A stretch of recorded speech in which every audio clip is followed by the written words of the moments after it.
Radio for the masses. Headline edition, July 8, 1947. The Army Air Forces has announced that a flying disc has been found and is now in the possession of the Army. If the game is rigged, change the game. Game changer.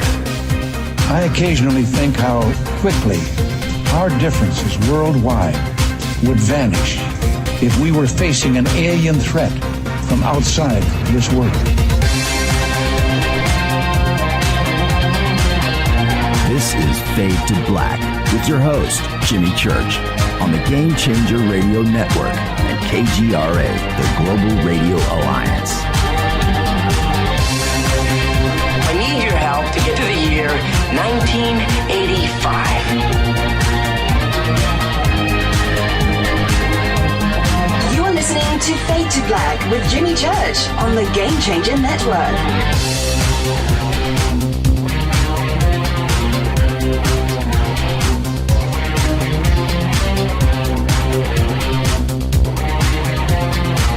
Welcome, Fade to Black.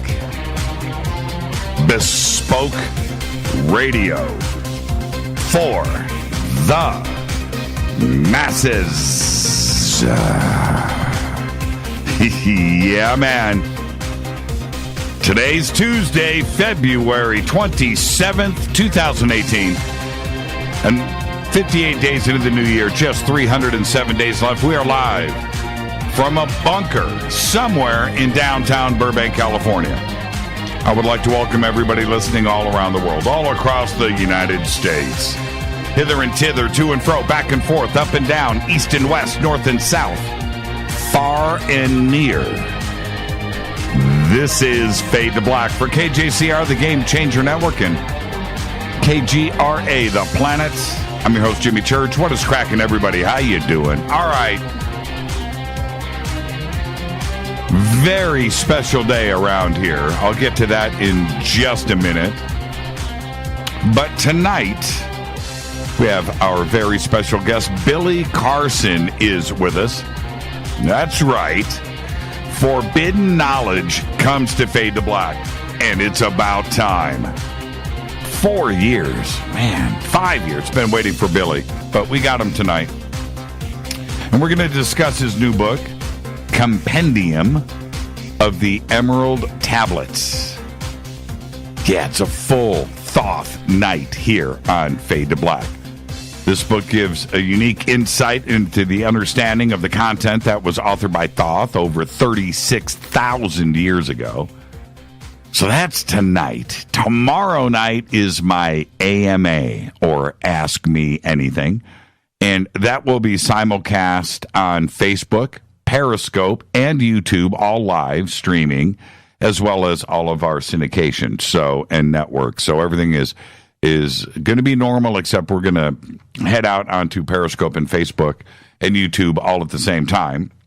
And certainly you can do just that. You can ask me anything. All of the questions I'm not going to do anything via email. I want all of the questions to be posted live during the AMA. Okay? Now, we did the announcement of the AMA, and people have already posted comments in there or questions. Not going to do it. Not going to do it. No, it's going to be all live tomorrow night, my AMA. Really looking forward to that. Ask me whatever you want. You can ask me about those guitars. What kind of strings are on those? Those guitars over there, you could do that. No, the paintings. No. You know what? It's called Ask Me Anything. That's what you do. You just ask me anything. That'll be tomorrow night. Thursday night is another Fader night. Open lines all night long with John Rappaport and his No More Fake Newsroom live. And the call-in numbers are 323-825-5045 or 323-275-9695. You can follow us on Twitter at JChurchRadio. I decided tonight, right before showtime, to broadcast this out on YouTube as well. So hello to everybody out there. And I did it because tonight with Billy Carson, it's going to be an important show. And I want the live aspect of this and the information that's going to be coming out of the show tonight, just to get the widest possible live audience reach. Okay, so hello to everybody out there on YouTube tonight. Okay, we're also going to do it, live tomorrow night. And then there'll be Thursday night. I wanted YouTube to be out there maybe, a couple of times a year just to have these, have it fun. I didn't realize we'd be doing like every day in a week, but there you go. Hello to everybody out there on YouTube. Okay, now, hashtag F2B is the sandbox right here on Twitter. Yeah, big no-no in audio, in radio, is to take a hit of coffee. We had, River Moon Coffee. We had an amazing day today. And and we knew this was coming, but it happened today.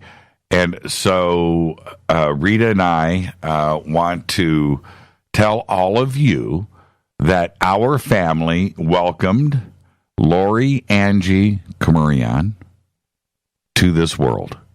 Our niece and nephew, Kevin and Diana, are the newest parents, and she was born today at 11:30 a.m., just as Rita and I arrived in the waiting room.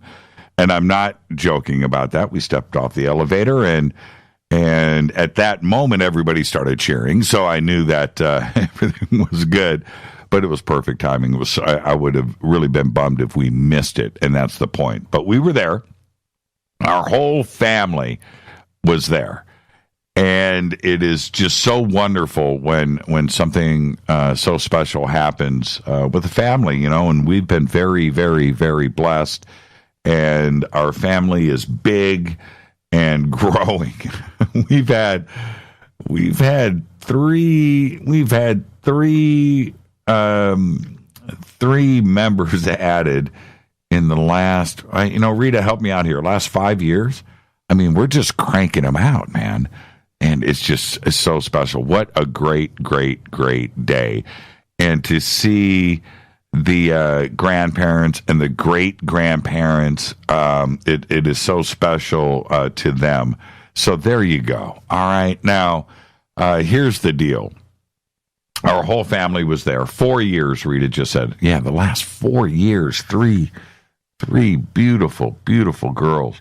So, but tonight, after the show, I think you know the drill, okay? You know Rita and I and our family well enough. The party will continue here in Burbank. So if you're driving through the Burbank Hills and you hear some loud shenanigans, it's us, and we're proud of it. We are very, very happy, and 6-pound, 9-ounce Lori is the reason, and she's beautiful. So I would give you the other updates. We were just laughing before the show. Everything is working. Everything is good. Everything is healthy. Okay? Just amazing. Okay. Welcome. Happy birthday to Lori Angie Kamurian. In other news, breaking right before the show today, 11 people became ill at a U.S. military base in Arlington, Virginia, next to the Pentagon, after opening a suspicious letter. Some are calling it a package. 3 were taken to the hospital after a hazardous material situation was officially declared.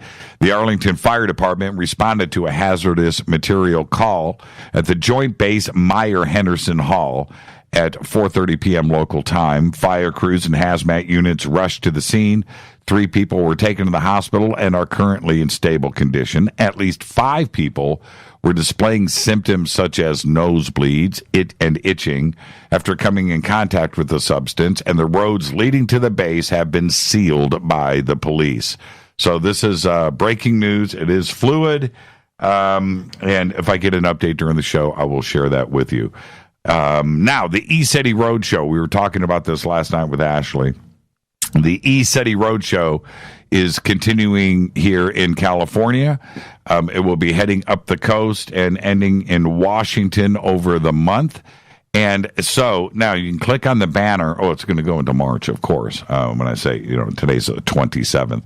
Click on the banner over at jimmychurchradio.com and you can get their schedule and details. Tomorrow night, they are going to be in Malibu, if you so wish and you want to attend it, you do have to go and register, and the banner is over at jimmychurchradio.com. Our next event will be June 1st through the 4th, 2018. We'll be at Contact in the Desert, right here in Southern California in Indian Wells, Palm Springs at the Renaissance Resort and Spa. Now, it's a full weekend of events, and just click on the Contact in the Desert banner over at jimmychurchradio.com. You can go look at the schedule, get your early bird special pricing on tickets, and plan your weekend out. It is going to be, for us and all of the Fadernauts, we have events and everything scheduled for all 3 nights. The first night, Friday, we'll be broadcasting live. Fade to Black, we do that every year there. Plan on attending. It's going to be packed. I think the room that we are in this year seats about 200, and that's going to be, standing room only, but that'll be Friday night. Saturday night, we have an award ceremony. I'll be hosting all weekend long. George Norrie is hosting the awards, and we do have a Fade to Black table there, and information will be up on their website about how to possibly get a seat at that table. So anyway, we have events all weekend. And then Sunday, of course, I'll be doing the closing panel on Sunday night that I do every year there. And my panel this year is Corey Good, Michael Tellinger, Richard Dolan, James Gilliland, Jeremy Lockyer Corbell, and Brad Olson. So that's, man, I did that by memory. That's pretty good. And that'll be Sunday night. Okay? All right. And then, of course, coming up right after that in August is our Soul Tech Gathering up at ECETI Ranch. We were talking about that last night on the show. And the tickets and info are over at soultechgathering.com. I want to remind everybody about one specific thing with the Soul Tech Gathering. We are only selling 300 tickets. 100 are gone. Okay, so we're a third of the way through. There's only 200 tickets left, and it's going to sell out. It's going to sell out soon. I just don't want anybody to be disappointed. If you really plan on attending, get your tickets now and start making your arrangements. That's going to be one of the coolest weekends of the year, and it is at ECETI Ranch. And don't forget to subscribe to our podcast. We have over 800 archive shows. Click on the podcast banner over at jimmychurchradio.com. It's just $2 a month, and it helps support the show. You get Apple and Android apps. I think there's a Kindle app and other apps. Whatever you need is right there, either in the Apple Store or in the Google Store, iTunes. And it's simple to download, and it's just $2 a month, okay? And it's it's updated every single day right after the live broadcast. You can also become a Fadernaut over in our membership section on the site, where you can get the bunker cam, right, that everybody is watching right now, commercial-free downloadable archives. You can even get autographed hats and T-shirts, and you get an email to me. And if you are renewing your subscription for the Game Changer, for all of those that renew their subscription, we've got a new T-shirt that we'll be shipping. So now you'll have 2 Fade to Black T-shirts, right? Okay, and we have a new hat. So there you go. Autographed. Pretty cool. All right, it's humbling, but thank you for the support. You can check out all of our sponsors: Life Change Tea, GetTheTea.com, River Moon Coffee, New Pharma, Ancient Life Oil, Sacred Skulls, Numana Food Storage, and Bearing Optics. Numana Food Storage, their special, the Jimmy 10 special, will be expiring, I think tomorrow night. Is that the end of the month? February, right? 28 days? Am I right on that? Somebody help me out here. That Jimmy 10 special, promo code Jimmy and the number 10, Jimmy 10, gets you free shipping, 10% off, autographed T-shirt, peace of mind, made in America, best emergency food that you can buy. There you go. It's the best deal on the net, and that's it. It's over tomorrow night. I think it is. Somebody help me out. I don't have a calendar in front of me, but that's right? I always get confused with that. There you go. All right, Numana Food Storage. Promo code Jimmy10. Let's get the show cracking. Happy birthday today. Well, it's our dead guy's birthday today. To Elizabeth Taylor, 1932 to 2011. Died at the age of 79. But I still think that Cleopatra is one of the greatest films ever made. Seriously. I do. It's a great film. All 25 hours of it. Right? Just an amazing film. Huge production. And they wanted to make sure that that film was perfect in every detail. I really enjoy Cleopatra. She hung out with Michael Jackson, right? She owned the 33-carat Krupp diamond. Elizabeth Taylor lived the life. 7 husbands. She married, divorced, and remarried Richard Burton in like a span of like 10 years. Sprinkled some other husbands in the middle of that. And there you go. She lived it like she wanted to. Happy birthday to Elizabeth Taylor. All right. On this day in history, this is a special day. I talk about this day a lot. Disco sucks, right? On this day in 1980, and I'm almost embarrassed to say that I had a Disco Sucks t-shirt. You know, I got all sucked up into that. But 1980, it went down. Gloria Gaynor's I Will Survive wins the first and last Grammy ever awarded for Best Disco Recording.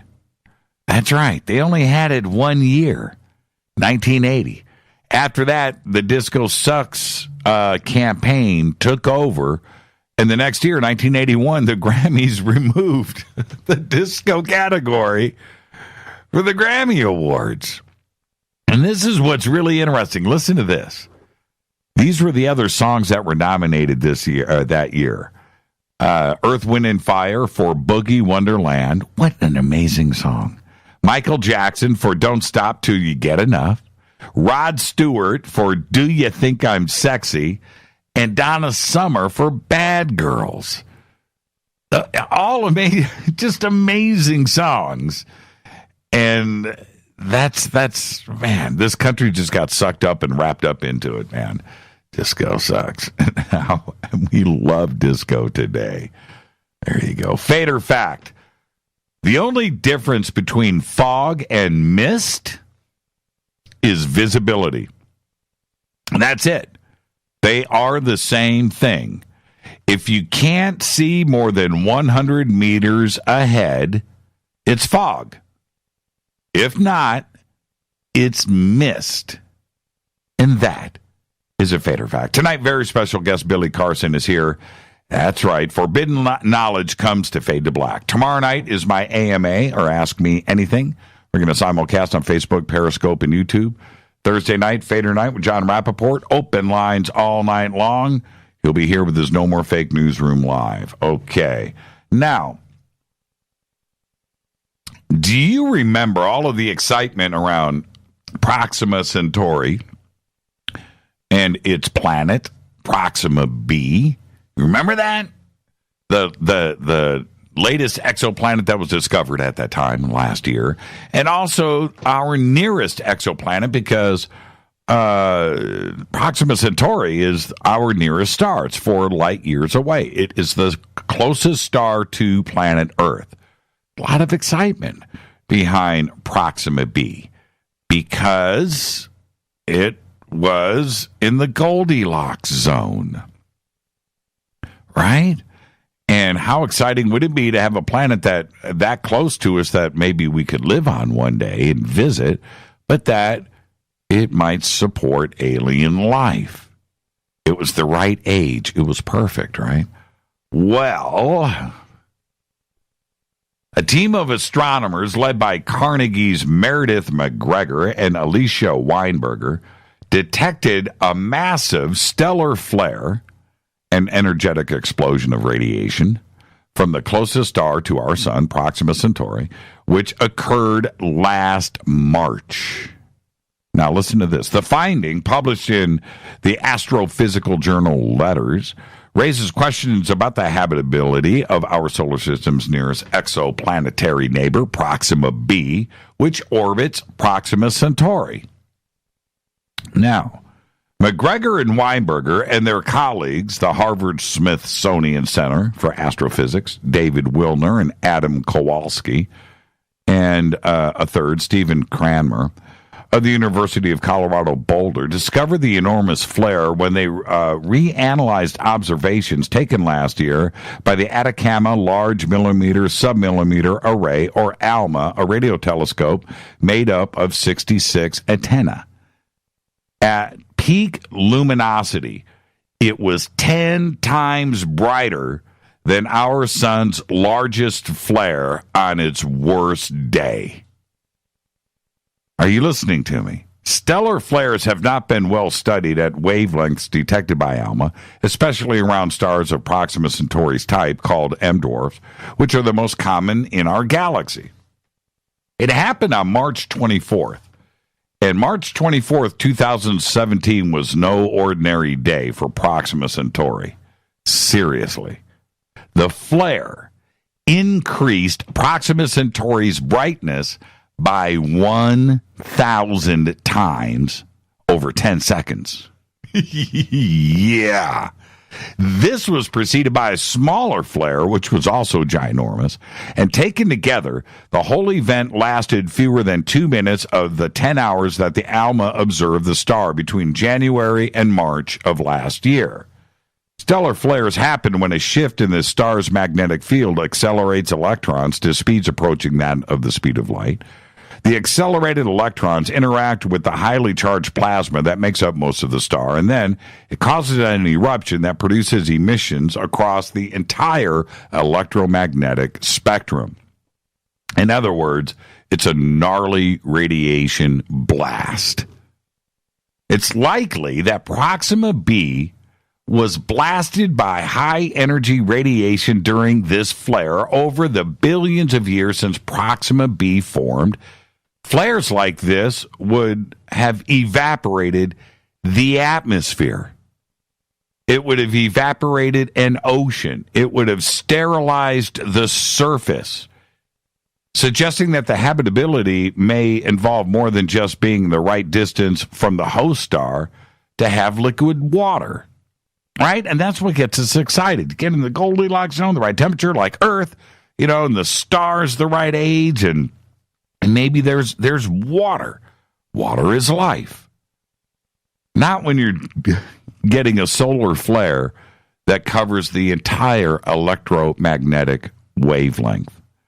A November paper that was also used, the ALMA data, interpreted its average brightness, which included the light output of both the star and the flare together, as being caused by multiple disks of dust encircling Proxima Centauri, not unlike our own solar system where we have the asteroid and the Kuiper belt.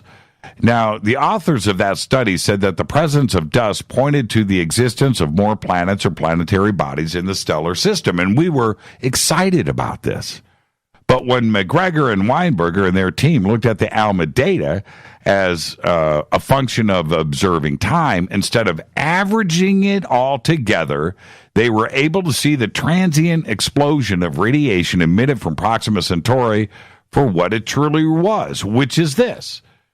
There is now no reason to think that there is a substantial amount of dust around Proxima Centauri, nor is there any information yet that indicates the star has a rich planetary system like ours. Now, this is the fact. Nothing is living on Proxima b. Nothing. At least not on its surface. And if there was anything, it's now burnt to a crisp. Seriously. It's toast. There is nothing there.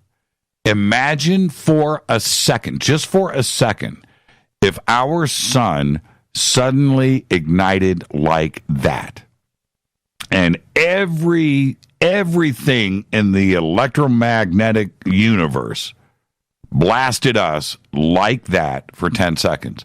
Atmosphere, everything that you see is gone in an instant. Everything on this planet is cooked completely. Everything that you see, every forest, gone. All the oceans, gone. Everything that is left is black. And that's it. And 10 seconds later, right? 10 seconds later, no atmosphere, right? 10 seconds later, it's just this black rock. Think about that for a second. It's crazy, isn't it? It kind of reminds you of possibly what happened to Mars. You know, could that be it? But the point is very, very simple. There is nothing living on Proxima B. We were excited. There isn't even a reason to visit. There's no reason to even look.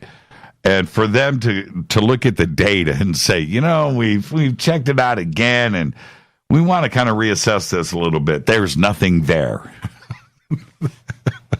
There is nothing there at all. All right. So the excitement was good, though, for a moment, right? You know, Proxima Centauri, Proxima B, Goldilocks planet, it's all good. And then 1 year ago, March of last year, the planet was incinerated. Incinerated. All right, so tonight, my favorite subject, Egypt.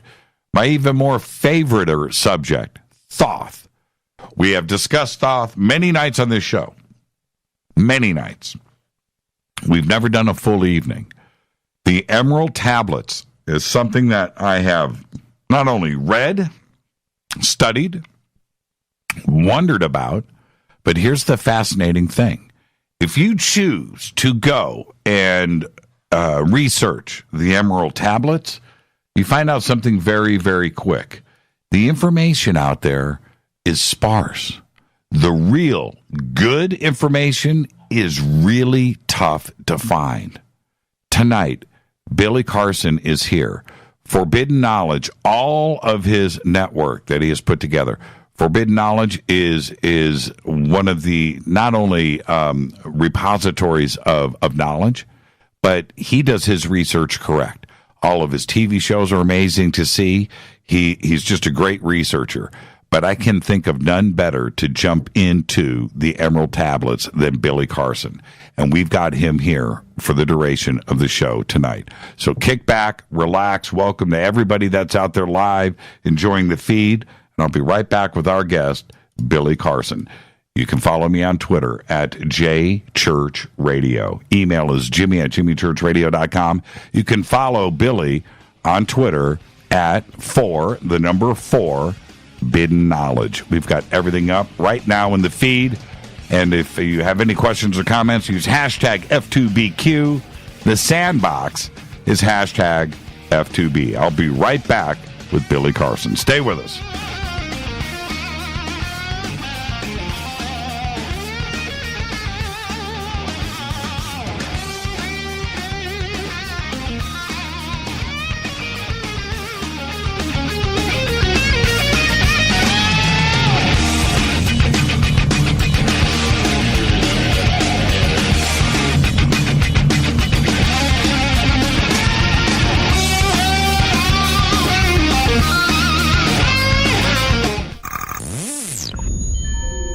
You're listening to Jimmy Church, Fade to Black. Fade to Black will now pause for alien identification. The station that talks the net. KGRA Radio. When you take the beans from Central America with dashes of Indonesian and African mixed in and then roast it to the dark side of Fade to Black, you create the ultimate brew of fringe. Introducing the Fade to Black blend from River Moon Coffee.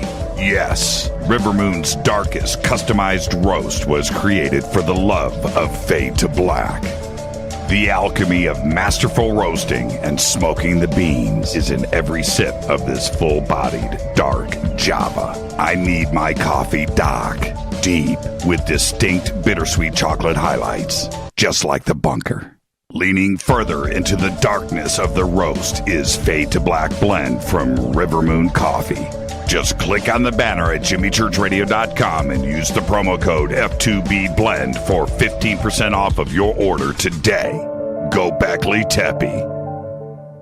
Natural Health Solutions with Chris and Ronnie. Hey, Ronnie, how you doing? Great, Chris. Now, you're the CEO of GetTheTea.com, right? Yes, I am. What is GetTheTea.com? I mean, is this tea you buy in a store? Well, no, it's not. Life Change Tea is just that. Life-changing. Life Change Tea is an herbal tea that gently cleanses your body from intruders. What do you mean by intruders? Well, intruders are toxins, chemicals, GMOs, heavy metals, and more. They're in our food, in our water, in our air we breathe. Seriously? Yeah, seriously. And Life Change Tea will help you with removing these, as you say, intruders? That's right, Chris. Are there side effects with this tea? Well, you might lose a little weight. When you clean your colon, you lose weight, you feel better, and you have more energy. Wow.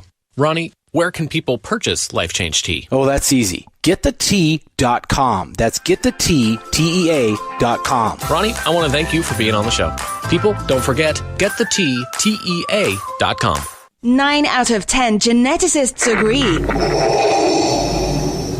Fade to Black is not your father's radio show on the Game Changer Radio Network and KGRA, the planet.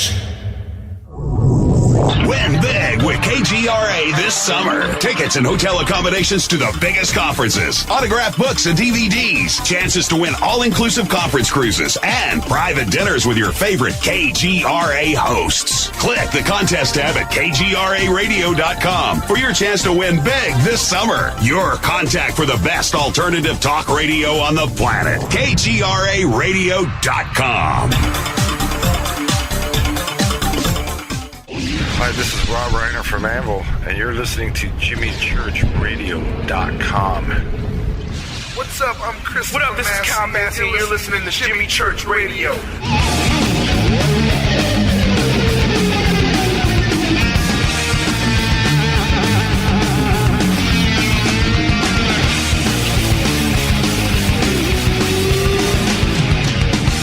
right, welcome back, Fade to Black. I'm your host, Jimmy Church. You can follow me on Twitter at JChurchRadio. You can follow Billy at the number 4, Bidden Knowledge on Twitter. We've got the links up in the feed right now. Want to remind everybody, tomorrow night is my AMA, or Ask Me Anything. It's a simulcast. We're going to live feed on Facebook, Periscope, and YouTube, as well as the rest of our network affiliates. And that's going to be pretty exciting and fun. I can't wait to do that with everybody. Thursday night is another Fader night with John Rappaport and his No More Fake Newsroom Live, followed by open lines all night long. But tonight, it's Billy Carson. He's the founder of Forbidden Knowledge and is the host on the new Gaia series, Deep Space, about the secret space program, the SSP. The series is an exploration of the secret space program and the types of technologies being used along with their potential origins. He's also the host on Gaia's original series, Ancient Civilizations, and he has combined forces with the top anomaly hunters in the world to form the United Family of Anomaly Hunters, or UFAH. Their mission is to provide enough evidence of past and present life on Earth and other celestial bodies inside our own solar system of technologies being used with their potential origins, and the group has pioneered 2 new fields of science, Archeo-Astronomy and Astro-anthropology. He's also the CEO of First Class Space Agency, based in Fort Lauderdale, Florida.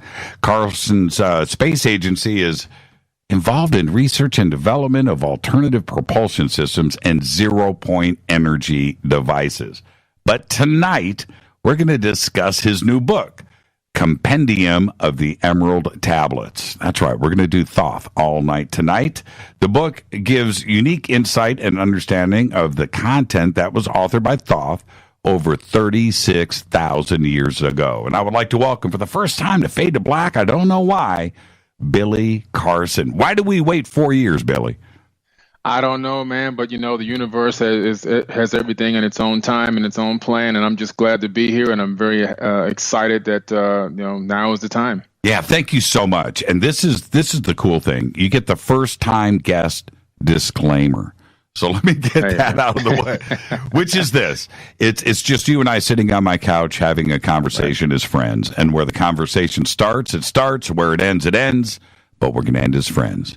You ready? So, I'm ready, man. Let's go. Let's do this. Now, with you, now we're going to talk about Thoth tonight. And we're going to get into that and have a lot of fun. And I'm excited about that. But there's another side to you. And when you call your organization and your presence forbidden knowledge, that is all encompassing. That's everything, right? That's everything. Yeah, absolutely. It's pretty much everything, man. It's an accumulation of a lot of suppressed information. It's not banned knowledge where it's information that's considered maybe completely top secret or inaccessible. But forbidden knowledge is extremely suppressed information, hard to find content, kind of like the Emerald Tablets you were talking about earlier, kind of hard to put it all together because there's very sparse information out there. And there's a lot of topics like that out there. And so what I try to do is I try to go out there and grab information from a lot of different places and sources and try to build a puzzle, try to put the pieces of the puzzle together so we can all have some type of a picture of what's really going on out there. And what I find amazing is the community that you have built is pretty big. And that's no joke. And a lot like Fade to Black or Coast to Coast or Gaia, these different communities that are putting this information out, which you're part of all of those communities. It is huge and growing, and it just shows you, doesn't it, that there are so many out there that want answers to these questions. We're no longer fringe, right? We're the status quo now. Absolutely, man. It's so good to see. I mean, I remember starting my research literally back in 1977. And that's going and pulling down Encyclopedia Britannicas off the school shelf at Rainbow Park Elementary in Opelika, Florida, because I had saw what I thought was a UFO in my backyard, and I didn't know what that was or what it possibly could be. So I started researching. From that point, literally, is when I started my research. But it was so hard to talk to anybody about. Everything had to be done in secret. I would meet with friends in private, just a few handful of guys, and we would trade information back and forth.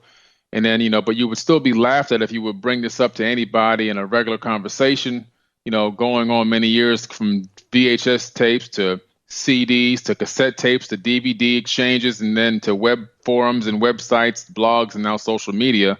It's been a long road to get to the point now where I can just go to a restaurant and hear people talking about conspiracies and aliens openly. It's like, wow, this is such a breath of fresh air.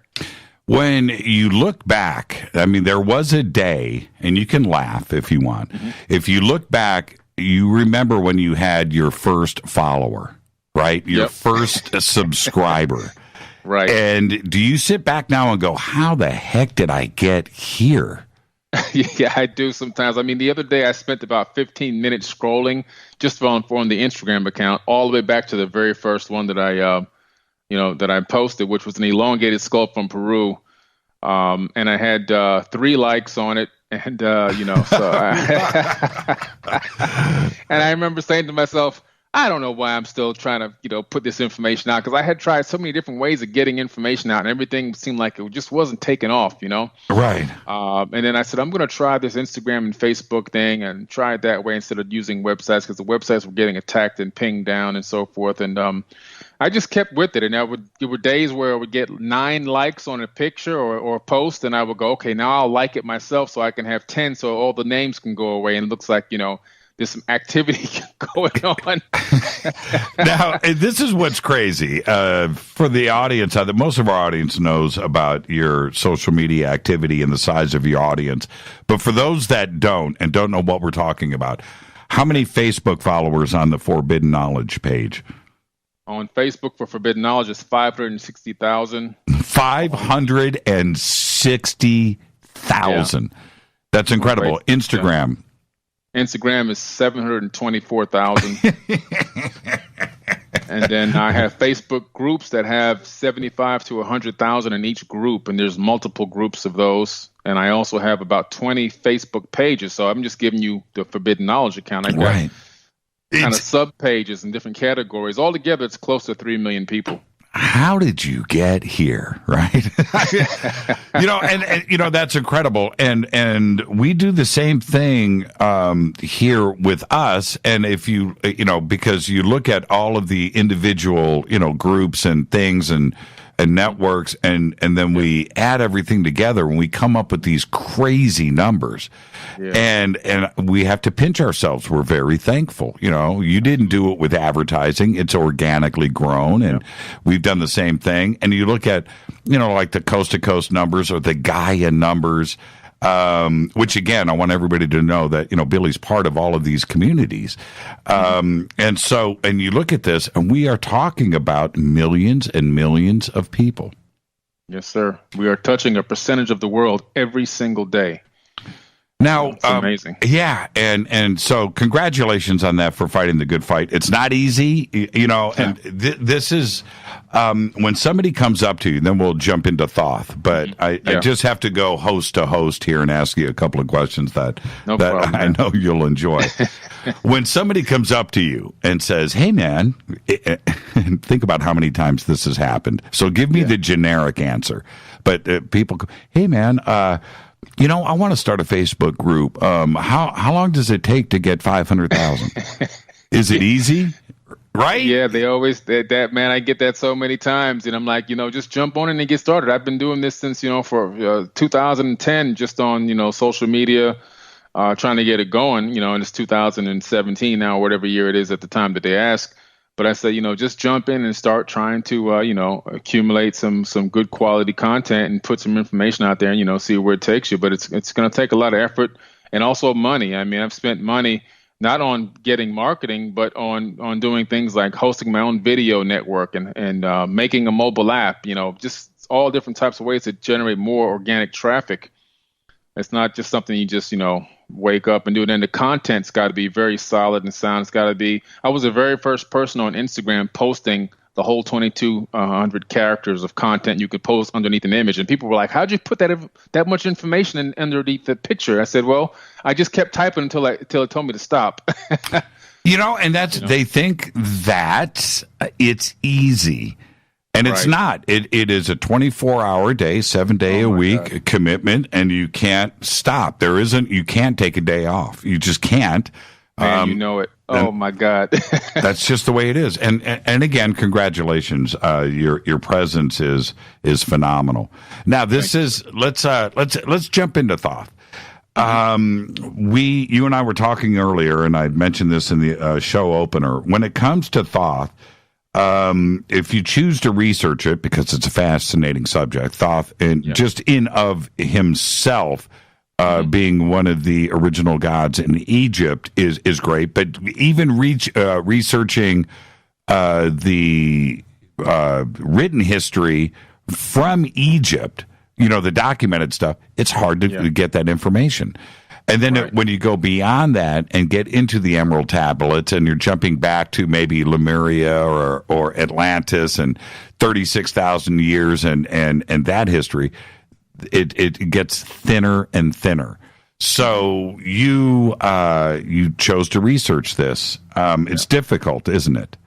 Oh, very difficult, man. It's the first time reading them and going through them, it was amazing just knowing that this could potentially be something that really is this old, because the quantum physics in there and the alchemy in there is stupendous. I mean, it's off the charts, and I'm going, man, this is really, high tech stuff. If you really delve into it, I really wonder if we can figure out, if we can document, as much as possible to add credibility to this record. And that's what started me on my path to researching the Emerald Tablets. Now, okay, so let's start with the basics. What are the Emerald Tablets of Thoth? The Emerald Tablets are an actual written epic by Thoth himself. In other words, he's the one who actually authored these tablets. They're written in ancient Atlantean, according to Doriel and many others, Isaac Newton and many others that have translated them. And they're 10 actual tablets, but they were broken down in the writings into 15. But there were actually 10 tablets of emerald green. Their structure is atomically fixed, so that no change really ever takes place in the structure of the tablets themselves. And they are, according to what I've researched so far, one of the main source for all religions, everything from Christianity to all the Abrahamic religions, Jewish religion, everything stems from this source, from these tablets. Everything, I mean, literally all the stories, even the Great Flood is in the opening tablet. So It's an amazing source of information. Now, they're called the emerald tablets because they're green, but they're not made of emerald. No, they're not made of emerald, but I believe that they're most likely 8-sided because Thoth is the god of 8. So they're most likely 8-sided, giving them that title emerald tablets, because most emerald stones are 8-sided or octal stones. Right. And I believe that's why they call them the emerald tablets. When did they first appear in history? Who was the first to talk about them? The very first person to talk about them was, I believe it was Philip of Tripoli in 683 AD. And he actually translated the emerald tablets. And it was also translated as well by Sir Isaac Newton, and that was also close to that. And I'm sorry, that was in the 1200s. So you have two different sources here going way back into the early, part of this century, and the early part of this time frame that we're in right now. And it's hard to go back much further than that. Everybody else that has translated kind of came a little bit after that, right? Or up until 1925. Was the most recent one that we had, with a lot of information from Dr. Michael Dorrell, who was given permission from the White Lodge, from the actual pyramid priesthood, to not only decipher them or write about them, but also to return them back to Egypt. Now let's talk about that before we get to content and the history and going back 36,000 years. Where are they today? Today, I personally believe there's two places that the actual tablets themselves can be. I know where some of the writings are, but the tablets themselves most likely are in two places. One place in the Emerald Tablets, Thoth talks about hiding them inside the Great Pyramid, inside of this chamber. Now, that chamber, if they were really returned to that chamber, might be the chamber that was just recently discovered about 6 or 7 months ago above the King's Chamber in the Great Pyramid. That's right. Through that muon scan. It's pretty much almost an exact description of where Thoth says that he hid the secret records. And the second place? The second place would be the Vatican archives, the 50 miles of Vatican archives, which are well documented. Everybody knows they're there, and some limited people have had access to go down there for short periods of time, so they are real. Vatican archives, they know how to get their hands, and they have the money to get their hands on a lot of things and archive this content and information to keep it away from the general population. Wouldn't it be exciting if they were in this new chamber that was just discovered, right? Oh, man. Yes, right? Absolutely. Game changer, right? All bets are off at that point. But I have a funny feeling that they've already been inside that chamber. If there if there was anything in there, it's gone, right? Yeah. I don't want it to be that way. But I just have this funny feeling it ain't that easy, right? I mean, everything that they find over there, by the time they tell us about it, they've already gone through it all. It's probably considered some type of a military level, operation to where they want to make sure it's not going to be a threat against any type of national security or global security or UN security or whatever.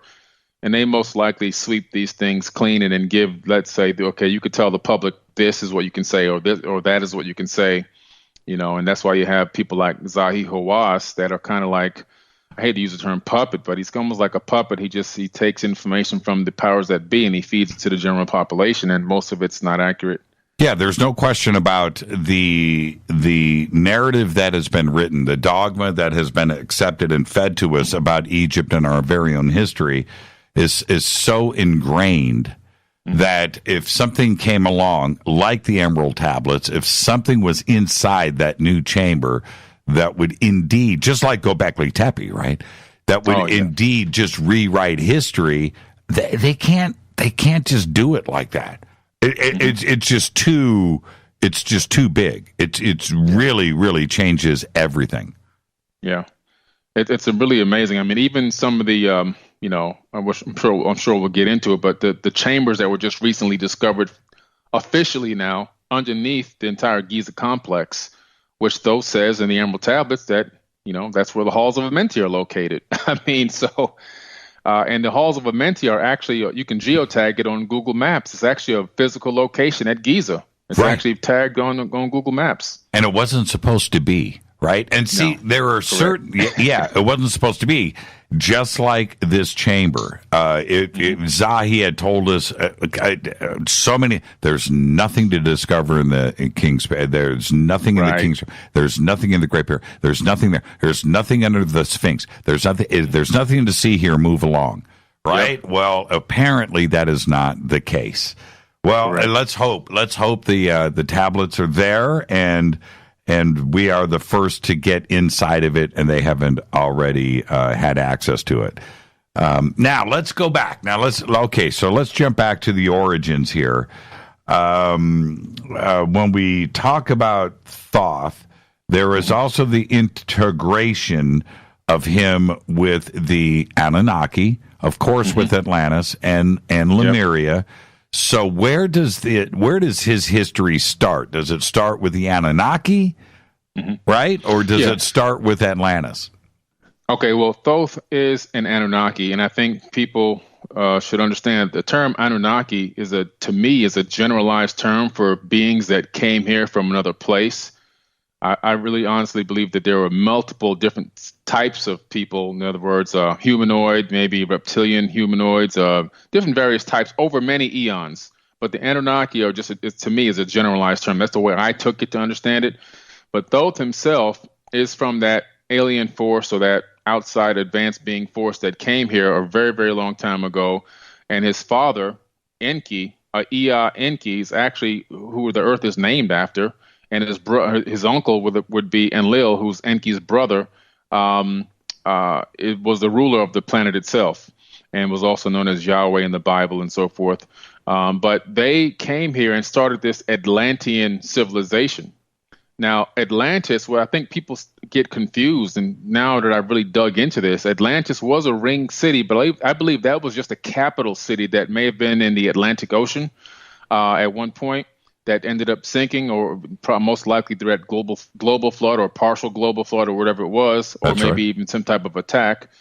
But Atlantis, now, after doing all this research over all these years, I've discovered that Atlantis was not only a global civilization on this planet, it was an interstellar civilization. In other words, it covered our entire solar system and beyond.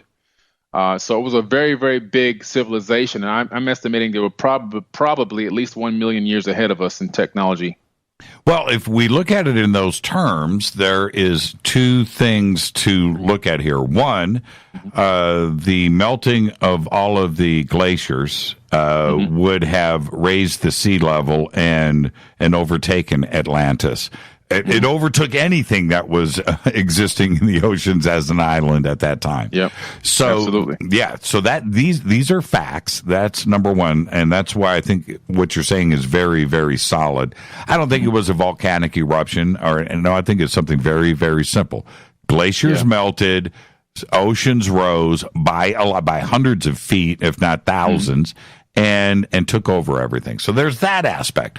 But the other part is the Anunnaki story itself, and Mars, and the solar system, and how they came here and occupied. So it actually makes a lot of sense, and the timelines fit. The timelines fit perfectly.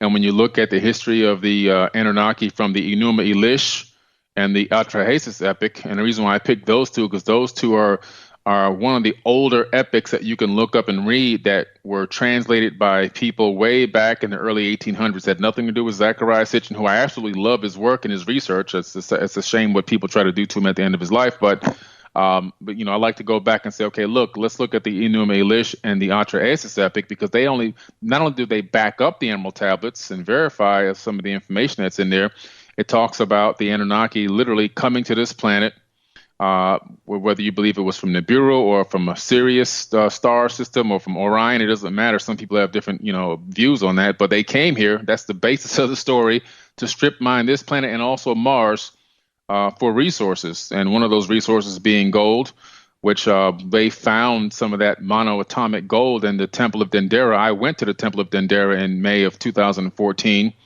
and I saw the stone where they claimed that they discovered underneath this stone the powdered aurum that the Anunnaki would ingest for health benefits and make this elixir of life type of a drink out of it and everything else. So all of that stuff is amazing facts that are in these tablets that are etched in stone and made to stand the test of time.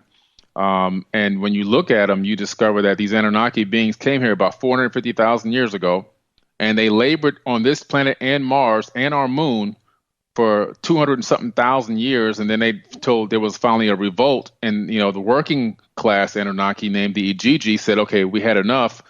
They came to Enlil's house, they encircled his mansion, his encampment, and basically told him, we're going to go all out war unless we get some relief or get a break, a vacation or something. We don't even have any women. They didn't even have any women up on Mars, so it was really tense.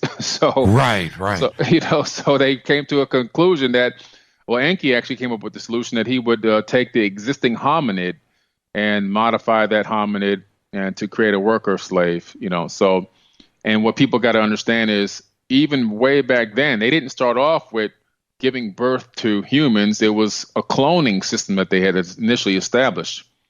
And a lot of people say, well, why did the Anunnaki, with all this technology and all these advancements, why didn't they just make robots do the work? Well, they had these machines because they talk about these machines in these tablets that were crunching and crushing and so forth and opening gaps in the earth and everything else. So they had machines to help with the work. They did have that, but they had a couple of androids, not many. But I think based off of what I've read, it looks like they had a situation before that they had to address with artificial intelligence. And the Anunnaki have a very big superiority and a very big ego problem. And they knew, I believe, that if they created an army of artificially intelligent beings, that they could potentially be rivaled. So why not create an existing biological worker slave that you can control? You can control the genetics, you can control chromosome number 2, you can control the level of consciousness, and then you can have somebody that will never uprise against you, or you'd always be able to defeat them. And I think that's why they went with the biological type of a slave versus a robotic slave. Yeah, I think you're spot on with that. And we're going to be taking a break right here. I'm going to leave you with this during the commercial. You can think about this. I was told from a leading researcher that we all love, he was with Sitchin and privately, and says, so, okay, man, where did you get it? Where did it come from? And he goes, well, I got it from the tablets. No, where did you? Well, I channel it. Mm-hmm. Now, think about that. The story is so complex and so deep and so wide and so accurate. Yes, some is extrapolated directly off of those tablets. That's a fact. But it's the other gaps in the story. And I just thought to myself, when I was told that, one day I will disclose who told me this. Okay. But it makes sense. Yeah. Sitchin's work is just extraordinary. And you're absolutely right. Towards the end there, it was not cool. And there you go. All right, our guest tonight, Billy Carson. We're talking about his new book, Compendium of the Emerald Tablets. We'll continue the conversation, and we're going to go all the way back, and we have to. We're going to start at 36,000 years ago and move forward. It's Fade to Black. I'm your host, Jimmy Church. You can follow me on Twitter at JChurchRadio. Follow Billy at Forbidden Knowledge on Twitter. Of course, there's ForbiddenKnowledge.com. All of the social media stuff is right there. More with Billy right after this short break. Stay with us.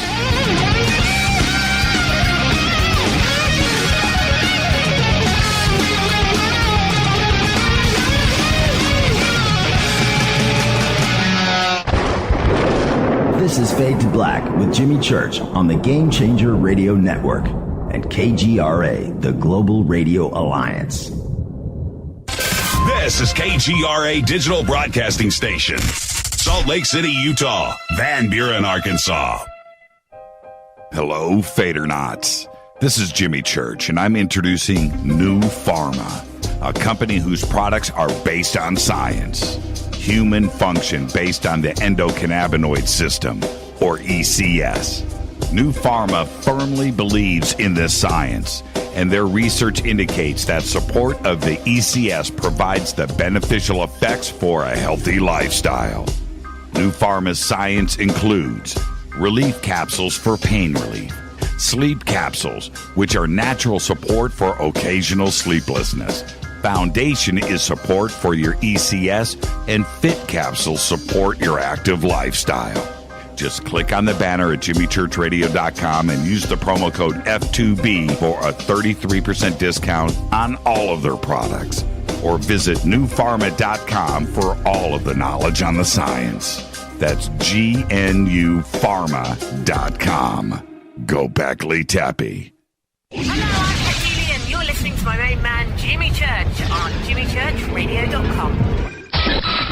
Hi, this is Ray Hobbs here, repping the planet, and you're listening to my good friend, Jimmy Church, Fade to Black, on the Game Changer Network and the KGRA Digital Broadcast Station. This is Toby Kebbell. You're listening to jimmychurchradio.com. Don't hurt me, Jimmy. I'm only little. Hey, I'm Adrian Grenier. And this is Ari Gold. We're the Honey Brothers. Yes. We are of the Honey Brothers. Hey, I'm Adrian Grenier. And I'm Ari Gold. We're the Honey Brothers. And you're listening to Jimmy Church. The Revolution. Ancient Life Oil. Life-changing. The real oil. CBD is truly ancient life oil from the source. This oil has no psychoactive effect and is also legal in all 50 states. When you're healthy, you're happy. The truth about this wonderful plant is that it wants to give back to mankind life, longevity, and happiness. Ancient Life Oil are golden grade, all organic, non-GMO, and infused with high-quality liquid coconut oil. It's simple. Just go to ancientlifeoil.com today. That's ancientlifeoil.com. The best, purest, organic, and non-GMO CBD in the world. Go back, Lee Tappy. The statements made regarding these products have not been evaluated by the Food and Drug Administration. These products are not intended to diagnose, treat, cure, or prevent any disease. Please consult your healthcare professional about potential interactions or other possible complications before using any product. This is Micah Hanks of the Gralien Report, and you're listening to Jimmy Church on Fade to Black, across the globe on the Game Changer Radio Network and the one and only KGRA Radio, The Planet.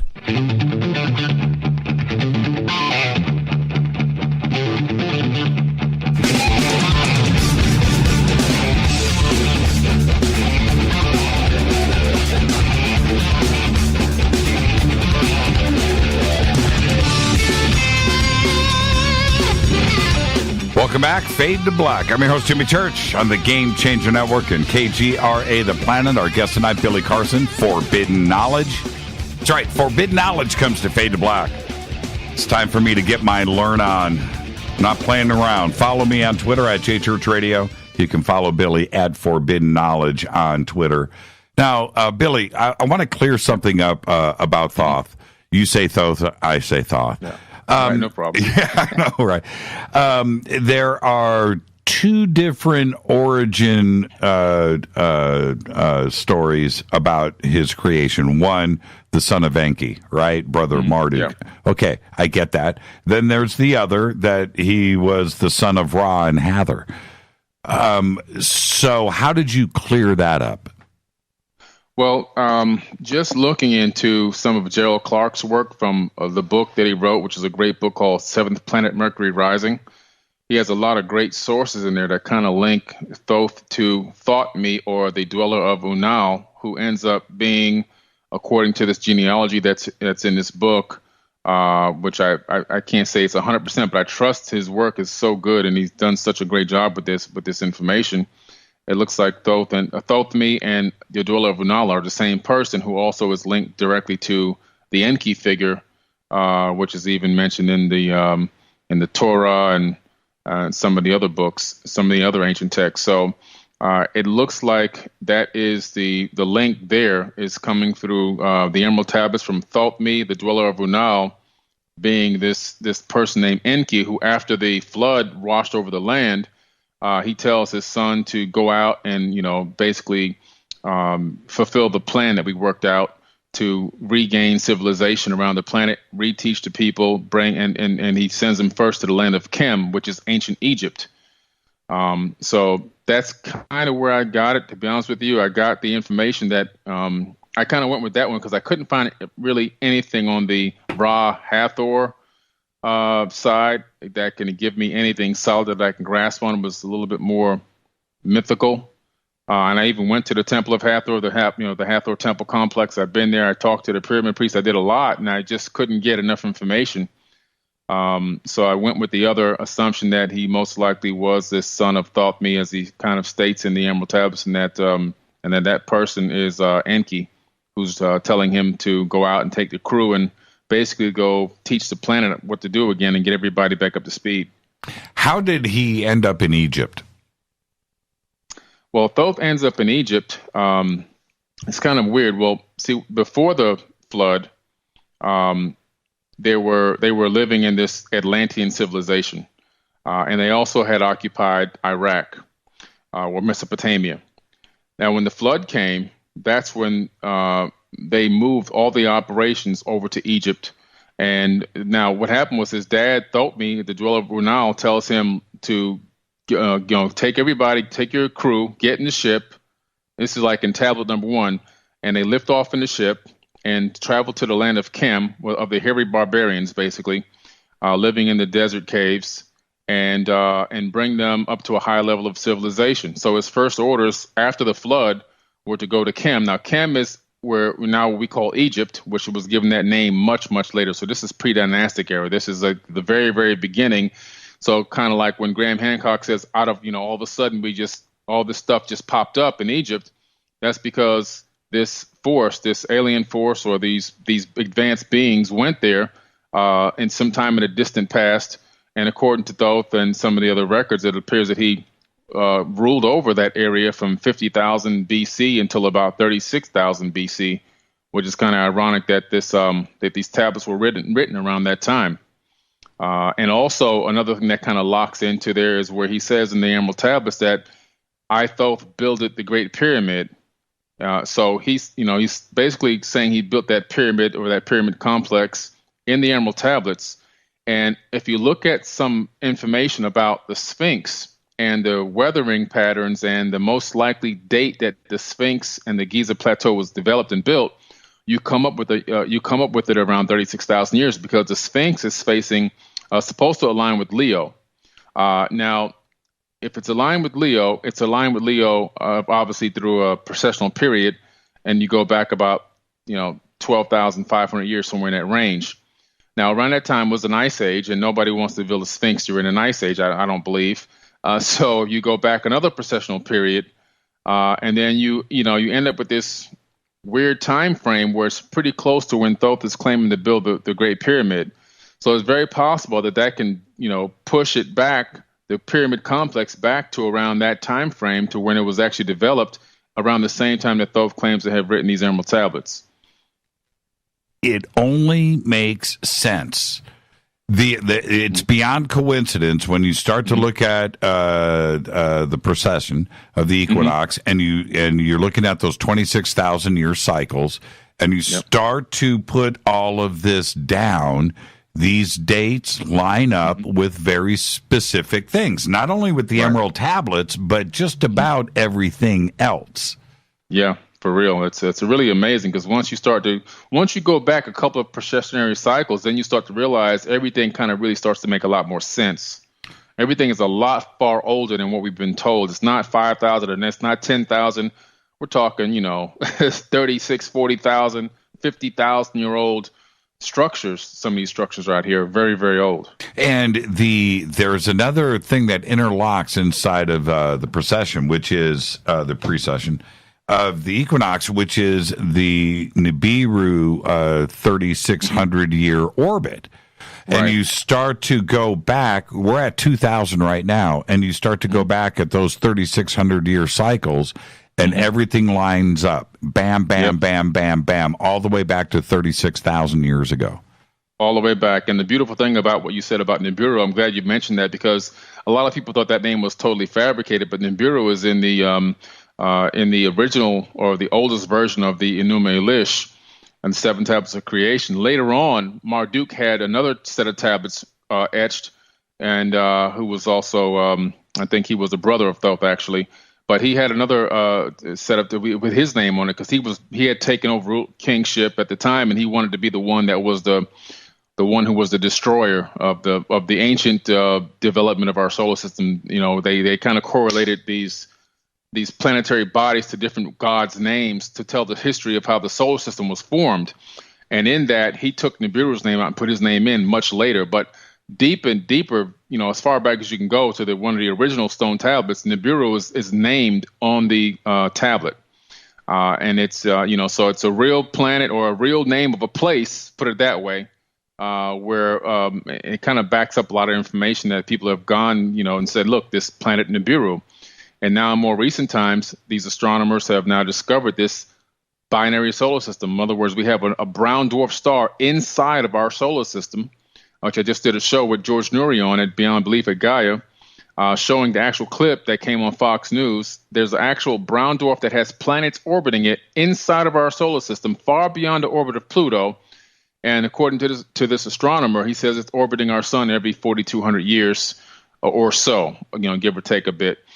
So there's an object that's definitely out there that's 4 to 6 times the mass of our planet, that has objects orbiting it, or either it's the object that's orbiting a much bigger, you know, kind of a brown dwarf or failed sun, and it's in some type of a weird elliptical orbit around our sun. So that means we have 2 suns in our solar system, and everybody's been taught we only have one. Yeah, that astrophysicist that presented his findings, I remember he was on a chalkboard, right? And he's writing, and he says, look, the math works. Now, I don't know what's going on, but it's the only explanation that there is. Yeah. But the math works. We have a great audience here, and Janine just posted this question. I just want to throw this out there to you because you just mentioned it. She says she has the book, The Emerald Tablets of Thoth, the Atlantean, with the translation and interpolation by Doriel. She wants to know, is that the real deal? Is it complete, or is it an abridgment? Actually, Doriel has, to me, the most complete version. So she really has the best one out there, because the 2 additional supplement tablets that he added to the end make it complete. The other versions out there, there are a few, you know, like crystallinks.com and a couple of other sites, Bibliotecopedia. They're missing the last 2 tablets. But Doriel's version has the complete 2. Also, Isaac Newton has a complete version as well, but that's in Cambridge Museum, so we can't get access to that one. Nobody's kind of really replicated that one, but the Doriel she has is the most complete version, in my opinion. Now, I've read the complete tablets a few times in my life, and what I have found is that it pretty much encompasses all world religions. You can get the right. It seems right, and I'm okay with that. But when you read through it, it's like, okay, well, I know where they got this idea from. I know where this came from. Very interesting. And what do you think about that? You know, it just seems like it's the basis of everything, which was its intention to begin with. Right, and I think that it got twisted because it really is a alchemical, magical, mystical book that can really, if you read it out loud or listen to it out loud, alter, to me, I believe, your physical structure and the way your brain really even functions. I think it can take you to higher levels of consciousness because it's got a specific type of a flow to it, almost like a pattern that kind of aligns with your chakras when you hear it out loud. It's really scientifically written. It's kind of unified physics in a way, but one of the most amazing things that I saw when I was going through this was the fact that a lot of the times that Jesus is speaking in the New Testament of the modern day Bible, those exact statements and phrases can be found in the Emerald Tablets, except that was written 36,000 years ago, and the Bible was only written, less than 2,000 years ago. So it's like, wow, where did they get this information from? They kind of really just lifted it out of there. Or, Thoth is known to be a person that is able to consciously reincarnate, and also he has gone down into these halls of Amenti 100 times. 100 times for 100 years each time. So he's basically been down there for 100,000 years over the course of many eons. So is Thoth Jesus, Yeshua, or is he maybe the Father? Was there an artificial insemination? Because another thing I discovered through all this research was that even Jesus' grandmother was also a virgin birth, looking into the Apocrypha text. So is this a specific bloodline that was brought down so that he can maybe transfer his consciousness? Because he talks about transferring his consciousness into other bodies. There's just so much there that it could possibly be. But the fact is, Jesus did, the time he disappeared, he went to Egypt and he went to study at the mystery schools. And I know this for a fact because when I went there, I went to the actual place that he lived in when he was in Egypt. It's now like a shrine, and his name is in there and everything else. It's inside of a Coptic church. He was living in the basement of a Coptic church back then. So it's real. He was there and he was basically attending the mystery schools, the Egyptian mystery school, before he left and went to India to learn Reiki healing and everything else. All of this has been taken out of the modern day Bible, and that's all in the Apocrypha text and the Nag Hammadi scripts. But, it's really amazing because according to some of these other texts, he taught reincarnation, which Thoth talks about reincarnating, but conscious reincarnation, where he actually has a choice or a decision, or he understands how he's reincarnating, and he reincarnates with full memory. And he also talks about transferring his consciousness into the, or his ego into other bodies. So it's just really amazing that all this information's in here. And then you have Jesus popping up saying the same exact things, be one with the light is within you, all of this stuff. And I don't think that the Emerald Tablets are more religious, even though the religions have taken it and become this kind of control system. I think it was more trying to tell people to look within and reach higher levels of consciousness through these various methods. But then a lot of these religious leaders took that information and took it and turned it into a control system and kind of edited and took in and put out what they wanted so that they can really control the masses. What is there's something else really interesting here if you think about it. We have Corey talking about the blue avions. Mm-hmm. We have the image of Thoth. I think that, and if you look at some of the reliefs in the temples in Egypt, there is a direct connection there. And I know you know Corey, and I know you've looked at this too. But what do you think about that when somebody says, "The blue avions, man, it's invented. This is a modern thing." I see this, and I don't see anything modern here. I think it's been spoken about for a very, very long time. Well, you had the blue people in the Indian Vedas. You have green people, green gods, I should say, green gods in Egyptian hieroglyphs. You have blue in Egyptian hieroglyphs. And when I went there, and I had a homegrown Egyptologist when I went for the whole trip. I didn't go on a group tour. I went on a private situation. With security and everything, and they say that these people were really these colors. If you see a blue god, that was his actual skin color. You see a green god, that was his actual skin color. And then you have the blue birds that are actually in the hieroglyphs. And according to him, that they were these bird-like people walking around with blue skin. So. A blue type scale. So remember whether they were reptilian or whether they were birdmen or whatever, I don't know. I do know that Thoth was depicted as having the head of an ibis, probably because an ibis has to put his beak deep into the mud to bring up sustenance. It's like, in other words, it's saying he's got to go into the darkness to bring it to light. And I think that's why he was depicted with the head of an ibis. But there were these blue beings supposedly walking around at that time. There's not a lot of information to gather on them, but they're in the evidence of them being there is in the hieroglyphs. Now, let's go back to the origins of Egypt again, where we left off. So, now when we have the Anunnaki side of things, creating slaves, right? Us. Yeah. And then Thoth makes the transition of sharing knowledge, creating and helping us and moving forward. And of course, dynastic Egypt was born, the technology's there, he's built the pyramids. And so it seems to me that he broke away from his family and decided to help and advance the slaves that he was part of the creation of, right?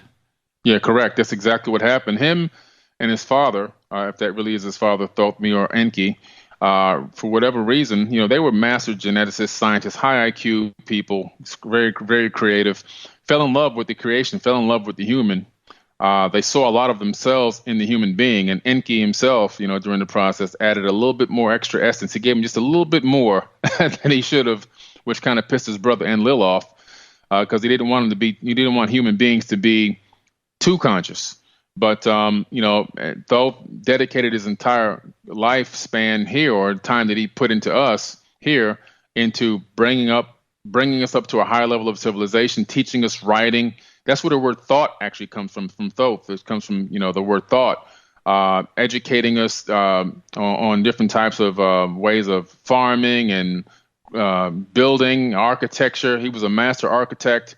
If he really did design the Great Pyramid, he did a phenomenal job, because if you look at the Giza Plateau, I have this great video that I did when I was at the Conscious Life Expo speaking, which shows that once you map out the pyramid temples and the pyramids and make a grid and then then encircle those grids, you come up with a scale model of our entire solar system, well, our inner planets of our solar system.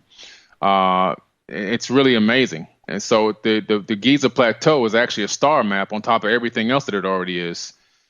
This takes a lot of high-tech knowledge, wisdom, and understanding. And for him to do that and then go duplicate the same thing in Teotihuacan, Mexico, just was amazing. The base of the Pyramid of the Sun in Mexico was the same size as the base of the pyramid in Egypt. That's right. Halfway around the world. And then it's exactly 50% the height.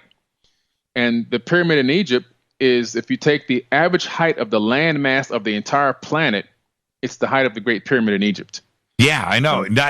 And these numbers, because they're so big, these numbers are huge numbers. You have to take coincidence out. And a mathematician who looks at black and white, looks at numbers, looks at that and says, okay, no, this was done for a reason. This is not by chance. Exactly. I wanted to, okay, so staying on this thought here, the awakening that he was responsible for us, this was slaves. These were slaves.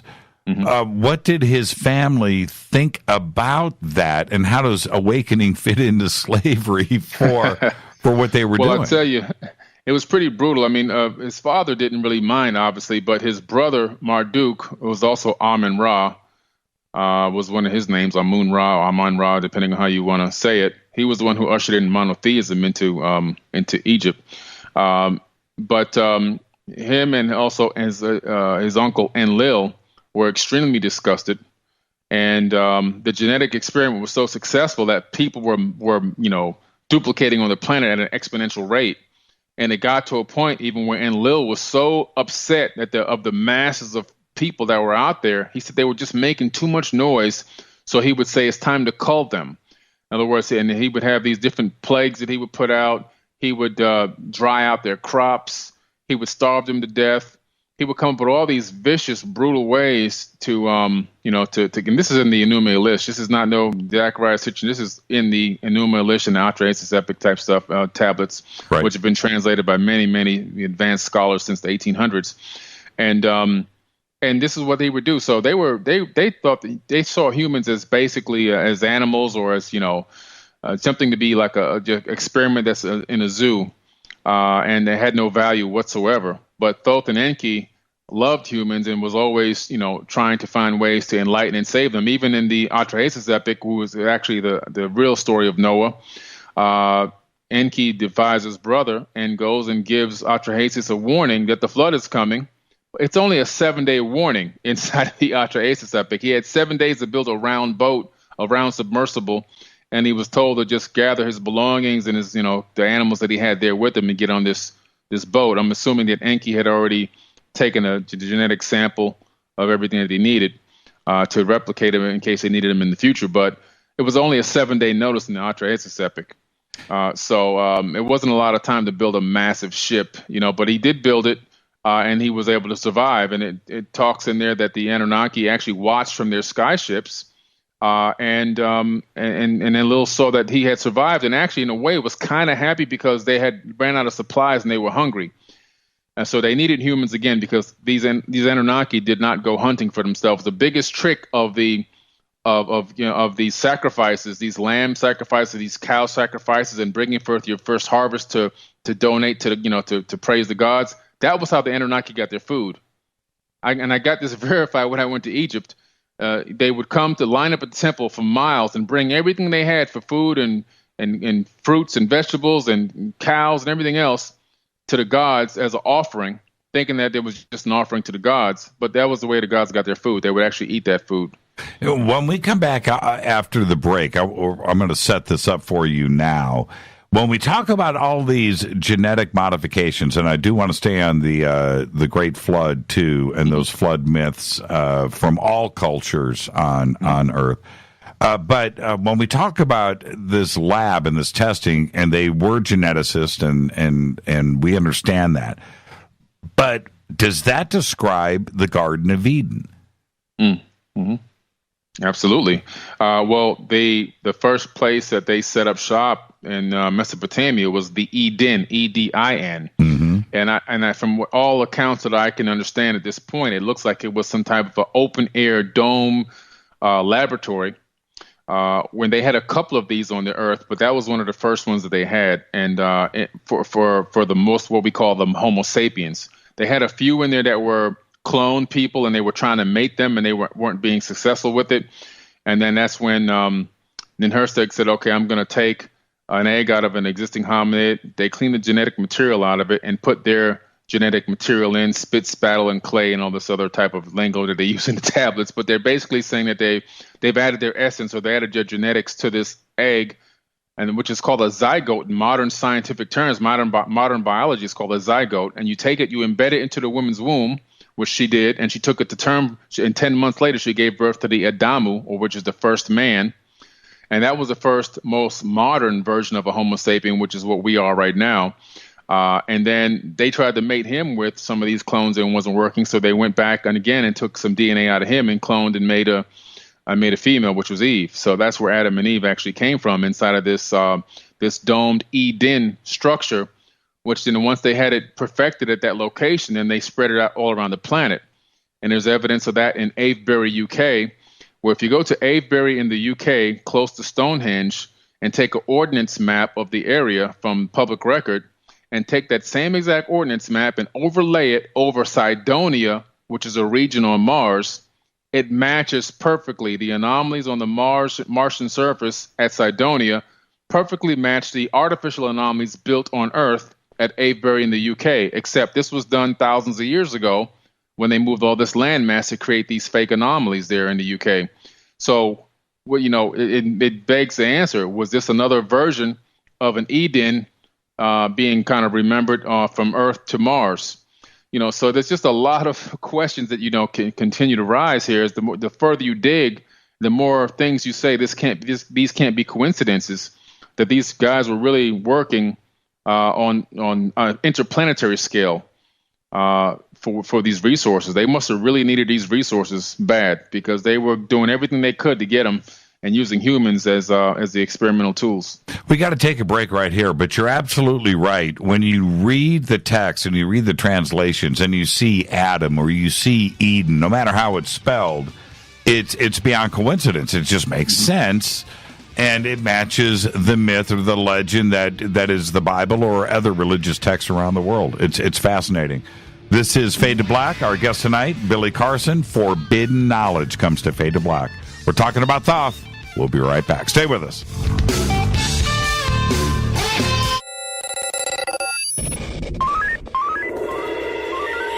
Way out here, we listen to Jimmy Church. You're listening to Fade to Black. Always on the edge of the hottest alternative talk. Jimmy Church with Fade to Black. KGRARadio.com. ¿Qué tal, mis amigos? Yo soy Mario Carson, el tiburón, y los invito para que escuchen a mi buen amigo Jimmy Church Radio. ¡Claro que sí!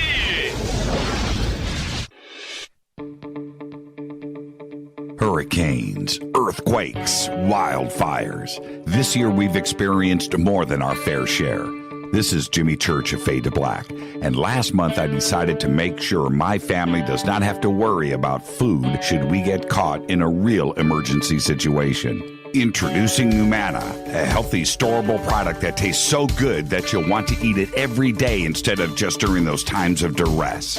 All Numana products have a 25-year shelf life, are MSG and GMO-free, no preservatives, and are made in America. With the Numana pack in your home, you'll be able to sleep at night knowing that you've protected your family. Not only have I tasted and tested, I own it. Now you can too. Just click on the Numana banner on JimmyChurchRadio.com and use the promo code Jimmy when you order. In addition to a discount, we'll send you an autographed Fade to Black t-shirt. Seriously. Go Beckley Tappy.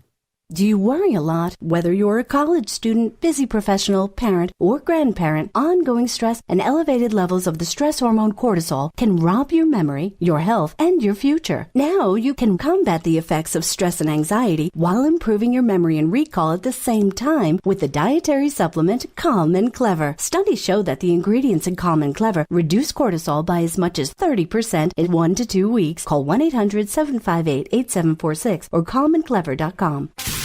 You listen to us, and we listen to you. And so does the CIA. KGRARadio.com. Hi, folks. CBD is the home run hitter for health right now. Why, you ask? Because of what it does for the body. Unfortunately, I can't tell you all about the benefit. You know, there's reasons. Do your due diligence and log on to AncientLifeOil.com. That's AncientLifeOil.com. Ancient Life Oil uses organic ingredients and is blended in coconut oil for some of the best benefits. Legal in 50 states and non-psychoactive. Log on to AncientLifeOil.com. That's AncientLifeOil.com. You are listening to Fade to Black with Jimmy Church on the Game Changer Network. Oi, oi, I'm Reese Evans. You're listening to Jimmy Church. This is Revolution. The revolution will not be televised. The revolution is on radio. Ciao.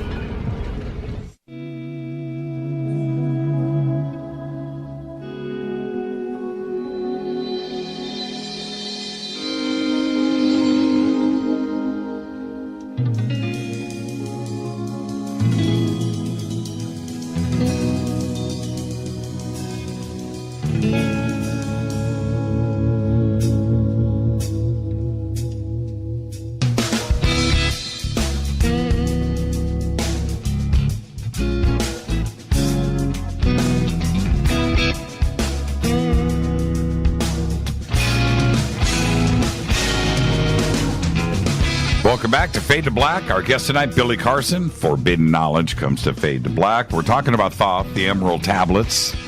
You can follow me on Twitter at JChurchRadio. You can follow Billy on Twitter at the number 4, Bidden Knowledge. The links are right up there in Twitter. Now, staying on this this timeline, and when we're talking about alchemy, and Isaac Newton, he was Hermetic, right? And if we back up and back up this timeline with alchemy and Hermes and Thoth and Egypt, we need to specifically talk about this and its influence on the world and how alchemy influenced everything. But before we get to that, I wanted to ask you this. Thoth says that he built the Great Pyramid. When you visited the Giza Plateau and you're looking around and you're visiting, you went to Dendera, right? You're going to these different temple structures. The Great Pyramids don't match, do they? I mean, they just look older than everything else that is there. They are really old, man. When you stand next to those blocks and you can see the weathering that has occurred there, and even some of the just overall damage, because basically the whole area was flooded at one time. It was covered in complete water. Then it dried out, and then it got filled with sand. Then it was, then they took the sand down again, and then water came back in again. Then it dried out again. So you got a lot of weathering going on at the base of the pyramid, and as well as the Sphinx. The Sphinx weathering is very severe. You can see it. It's been reworked many, many, many times. Matter of fact, my grandfather, rest his soul, was one of the people that was actually called back in the 1980s to go do restoration on the Sphinx and the Great Pyramid. He was one of the people that helped design and build the first launch tower for the space shuttle for NASA. Wow. Yeah. Wow. Okay. And so when we talk about Thoth and his influence in Egypt and as a god, so there's that part of it. But there was the collection of everything, and Hermetica and the Library of Alexandria, where everybody came together and shared their knowledge. And then that spread over to Greece and took off, and alchemy and all of the world's religions kind of started, and is as crazy as it sounds, but probably right there in Alexandria. Yeah, absolutely. Well, when everybody started bringing all that knowledge to that one location and filling it up with all that content, and people were coming, and when you came to Alexandria, you had to come with books. You couldn't just pull up there and say, I'm coming to visit. You had to, and as soon as you pulled up, the guards would come and they would take the books off your hands. So that was your exchange, or that was your fee to get to dock. You had to bring your books with you. What an incredible place. I wish I could have lived there. I mean, just an incredible place. I can only imagine what could have been in those books before they ended up getting destroyed. But what an amazing place. And that was around the time getting closer to now the Greeks being in Egypt. That's right. And ruling over things, and their evidence of them. People go, oh, there was never any Greek people in Egypt. Listen, man, I tell these people, you need to go get your passport stamped, or go buy one and get it stamped, and go to Egypt and go for yourself and see that Egypt wasn't just one race of people over all these thousands of years. There were many races of people. You had black people ruling over Egypt. You had Arabs ruling over Egypt. You had Greeks ruling over Egypt. You had Assyrians. I mean, it was. You got to remember. People have to remember. Egypt has been around going back to the time when it was called the land of Chem, which is where the word chemistry and alchemy come from. It's a very old place. Going back, like we said, the dates that they gave us in the general history books is not even close to being accurate. So over all those eons, many different races of people have ruled over Egypt. It wasn't just black people. It wasn't just white people. It was many different races. And when we look at it again in broad terms, the ancient mystery school teachings of Thoth were passed down to his initiates, who became priests, who then passed down that information, all of the alchemical side of things, where everything collected in Alexandria, then distributed. You have Trismegistus, right? And what happened with Hermes, the changing of the names, but it was still the same in Greece, and the same teachings were there. It went down in Rome, Da Vinci, Florence, right? And alchemy. Yeah, it just kept on going. That's keeps right. on going. It's amazing. And, even Hermes Trismegistus, at first I thought that it was trying to say that he was born 3 times. But then the more I researched, Thoth has been around for so long that he has so many names: Ningzida, Quetzalcoatl, Melchizedek in the Bible. The names are just, it may be, he's of course Hermes, Tahuti. I can keep going. I can give you 15 more names. He might even be Yeshua. And that's when I said, well, it can't be thrice born, Trismegistus. And what I come to realize now, after reading these texts over and over again, that it's talking about being the master of the physical, the spiritual, and the mental. That's the Trismegistus. I believe that's what it really probably means, is that he's mastered those 3 aspects of reality. So if we look at the origins of everything, does it consistently, for you in your research, does it always go back to Thoth? It goes back to Thoth as being one of the very first people that were extremely active, meaning when you after the flood happened, if you want to go, if you go to the ancient Sumerian tablets, you can go back before the flood. But if you want to start from where the flood, where we kind of started, you start to find out that he's told to take his people to this land of Kim. When they get to Kim, what they do then is they raise a civilization there, and he tells then his crew to spread out all over the planet. And what an interesting thing about that is, I believe that's kind of how we got similar civilizations. In other words, people having this similar type of architecture all over the globe, similar type of statues, similar type of religious spirituality, but also different races. And I think that every person who went out and started their own little mini civilization kind of put their own genetic marker on the people that they were ruling over, giving us different races of people on this planet. And that's kind of what I get out of it, because we are all one human race. We're all one species. And on a subatomic level, you can't distinguish us one from another. But if you go into real pure genetics, you discover that an African versus a Caucasian versus indigenous Native American, there's about almost a 2% variance in genetic material that can't just happenstance pop up even over millions of years. It would take tens of millions of years for something like that to happen. So what it tells me most likely is that these that the races that we have now came from the Anunnaki. They genetically tampered with us to create these different races. Most likely this happening after the Tower of Babel incident, when they wanted to keep everybody separate and everybody in different regions and different languages and everything else, so that they couldn't come together and have enough strength and power to realize that they could probably do just as much or more than the Anunnaki could. It's just all part of the control. But I really do believe that's where all these different races came from, that it was all genetic tinkering. And if you look into the book of Deuteronomy in the Bible, you start to realize that the God that's speaking is actually not one particular God. It's actually multiple gods with an S. And when you go into some of the older texts, you start to realize that it was a mistranslation, that the word is gods with an S, not God singular. And then you realize that these stories in the Deuteronomy book are talking about these gods battling each other, using human beings as cattle to go across the different lands that they had never even been, to fight, to try to take over what I think is just their relatives' land and goods. So kind of like what we do today when we go to Middle East and other places and try to destroy them so we can take their resources. The same thing was happening back in the book of Deuteronomy. I don't believe that it was the God. I don't believe the God mentioned in there was the creator of the universe. I believe these were the Anunnakis, relatives of Thoth, that were fighting each other over resources and land back then. I think that junk DNA that everybody references, right? And the way that the Anunnaki were geneticists and Thoth and history, that's where it is. You watch. Oh, absolutely. You watch that.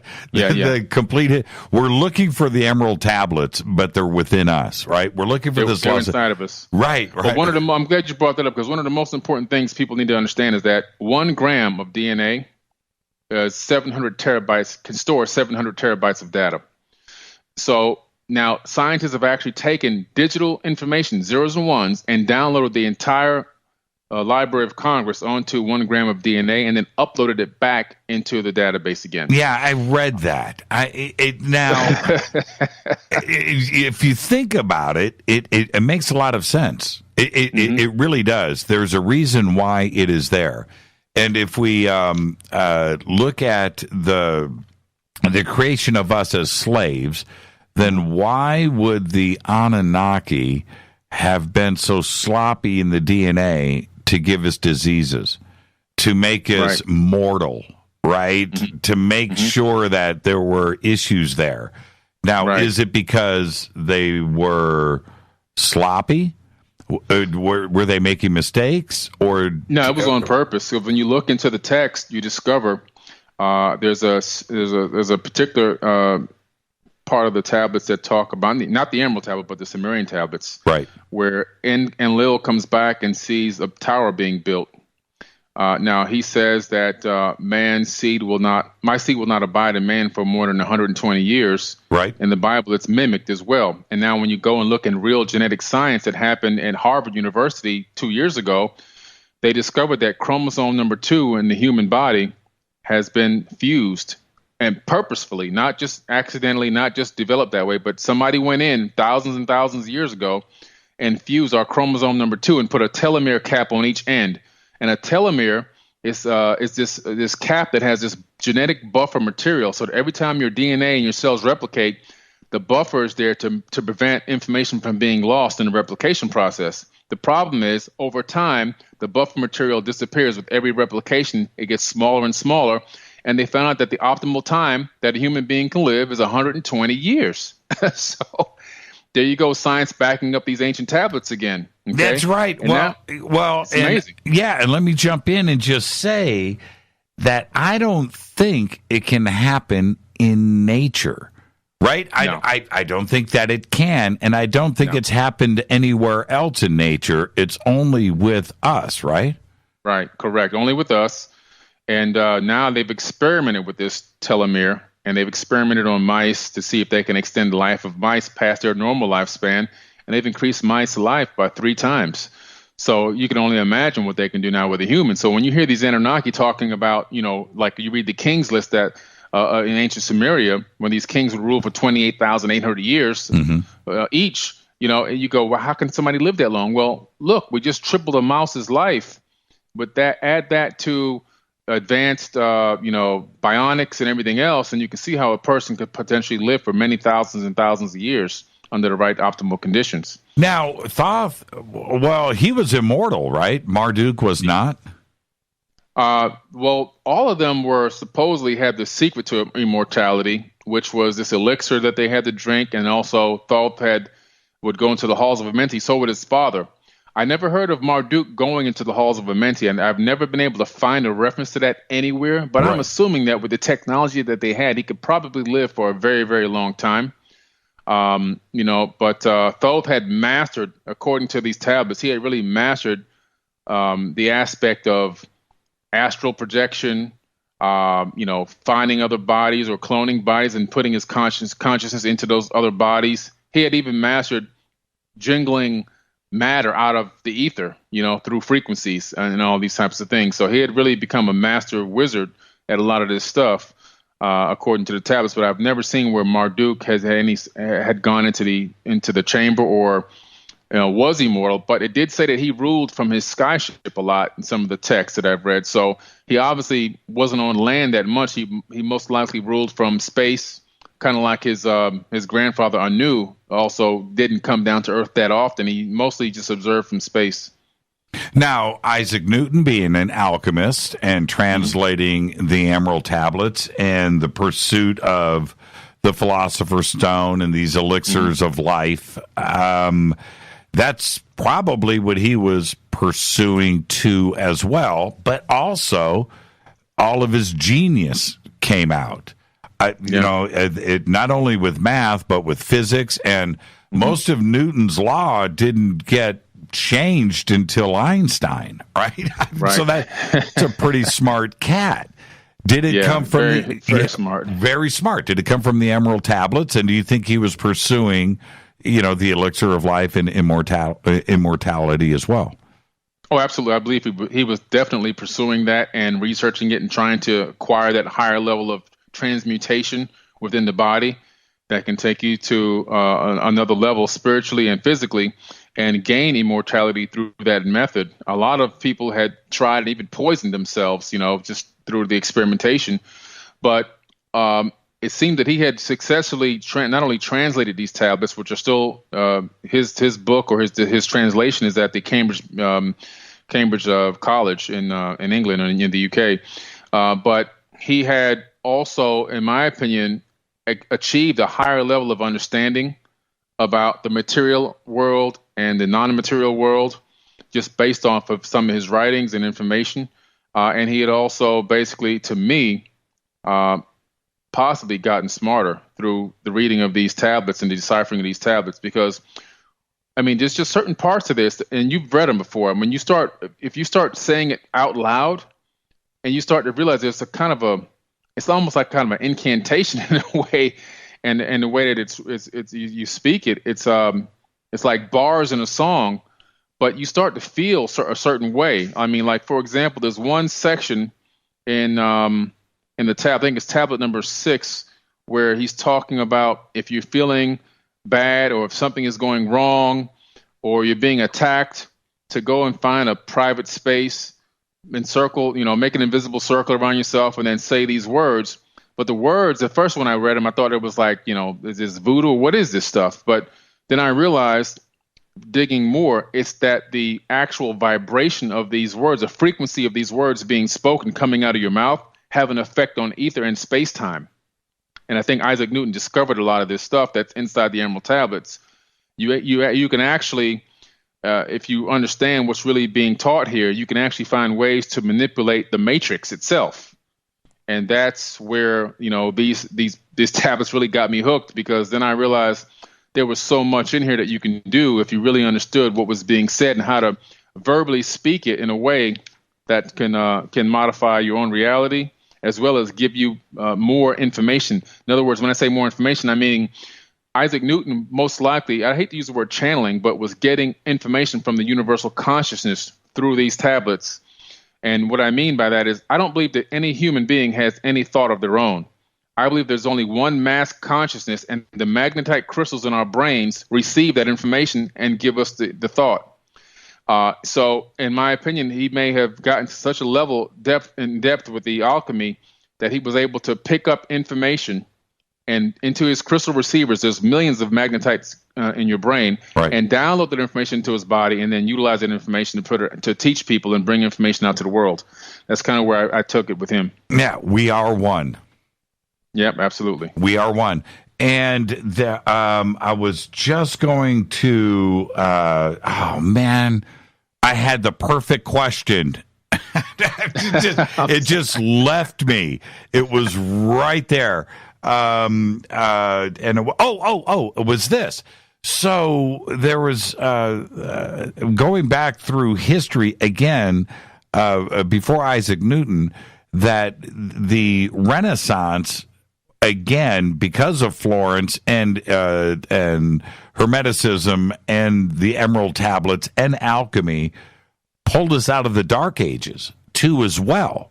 It was, again, another example of history where the Emerald Tablets and alchemy and this thought process through the thinkers of the time, it actually pulled us out of the Dark Ages. Yes, absolutely. You're absolutely right. This is when all of a sudden quantum physics started to pop up. Zeno started to come up with the concept of the atom, and all these concepts of subatomic particles came up all the way back then, right around the time of this Hermeticism and this awakening of consciousness. And I forget the exact reference that I was looking at when I was researching for this book, but there was a reference that said that if left untouched, we would have gone to the moon in the 1800s. But then we had the whole Crusades and everything else, and the Papal Inquisition, which really deteriorated advancement of mankind globally. They killed over 80 million people, over that 600-year span or whatever. But when you really look at what was going on back then, we were so far advanced mentally and consciously, we should have been already traveling the stars by now. Yeah, and it should have happened in Egypt. It should have happened in Greece.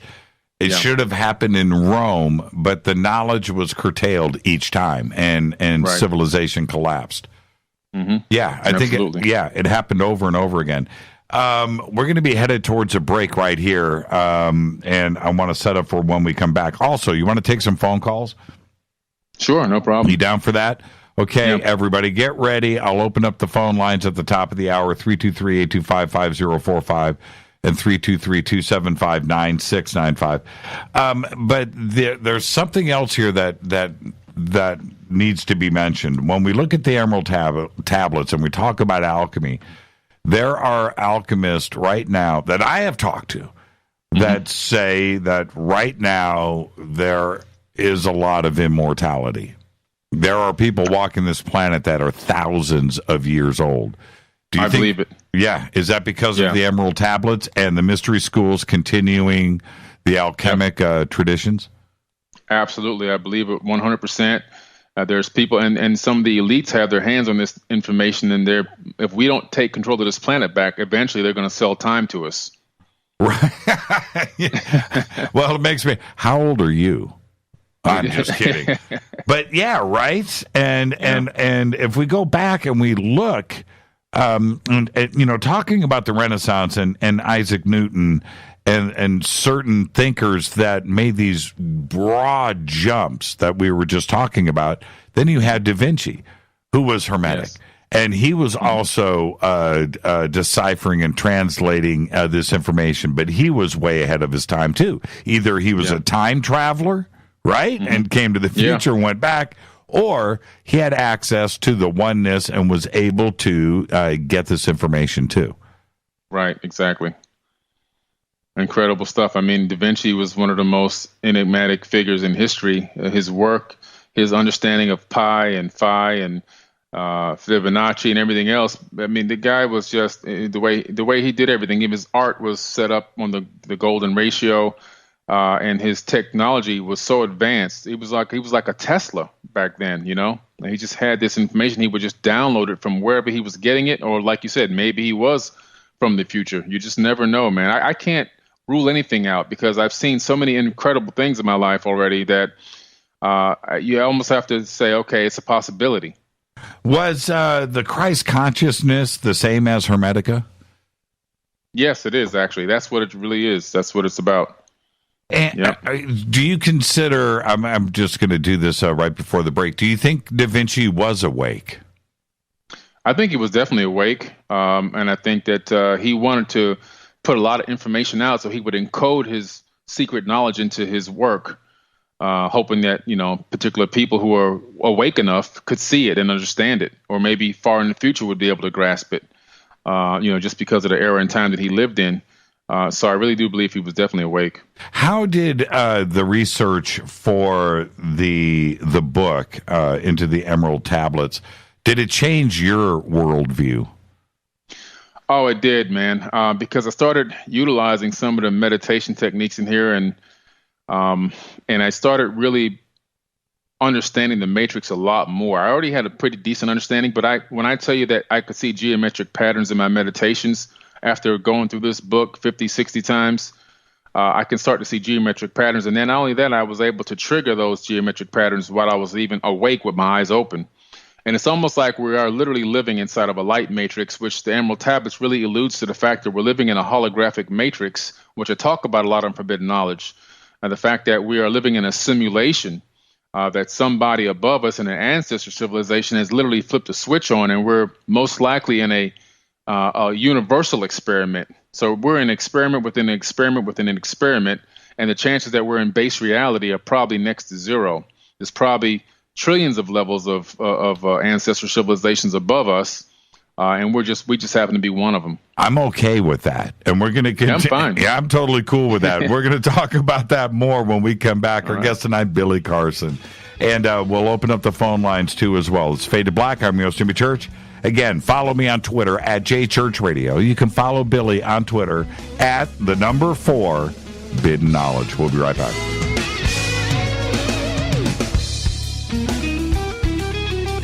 Hi everybody, this is Rob Halford, the Metal God on JimmyChurchRadio.com. This is KGRA Digital Broadcasting Station. Salt Lake City, Utah. Van Buren, Arkansas. Okay, nurse, let's get this man to the ER stat. Right away, doctor. We see this every day. Heart attack or angina pain due to blocked and clogged arteries. Chelation can remove obstructions or blockages from arteries and help avoid painful and expensive surgery. Now there's Angioprim. It's a liquid oral chelation product that you take with juice. You start to feel the results fast. Angioprim increases blood flow all over the body, and that means more energy and strength to take on the day with less aches and pains. 60 years of research has gone into chelation, and Angioprim is the result. A safe and easy way to unblock your veins and arteries from buildup that slow circulation. Paging Dr. Jones. Please report to the emergency room right away. Log on now for a special radio offer from Angioprim. That's angioprim.com/radio. ANGIOPRIM. Angioprim.com/radio or call 877-882-7221. That's 877-882-7221. So, you love talk radio? Then you'll love TalkStreamLive.com. TalkStream Live is always on, 24/7 with the best streaming talk shows. Find your favorite talkers and discover some new ones. It's free, readily available online or on the smartphone or tablet. Finding your favorite talk shows all in one place has gotten a whole lot easier. Just go to TalkStreamLive.com. Be sure to download the free apps from Google Play or the iTunes App Store. Your contact for current news and trending topics. KGRARadio.com. Hello, Fadernauts. This is Jimmy Church, and I'm introducing New Pharma, a company whose products are based on science. Human function based on the endocannabinoid system, or ECS. New Pharma firmly believes in this science, and their research indicates that support of the ECS provides the beneficial effects for a healthy lifestyle.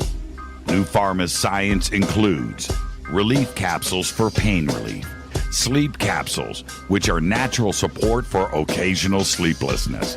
Foundation is support for your ECS, and Fit capsules support your active lifestyle. Just click on the banner at jimmychurchradio.com and use the promo code F2B for a 33% discount on all of their products. Or visit newpharma.com for all of the knowledge on the science. That's GNUpharma.com. Go Beckley Tappy. Did you know that when you're on the road with limited data or Wi-Fi available, you can still listen to every minute of Fade to Black by just calling 605-562-4482. No smartphone, app, or internet needed. It saves your data plan and no extra cost if you have unlimited minutes.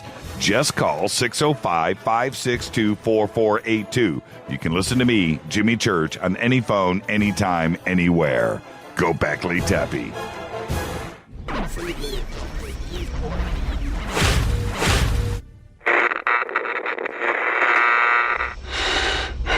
You want to know a secret?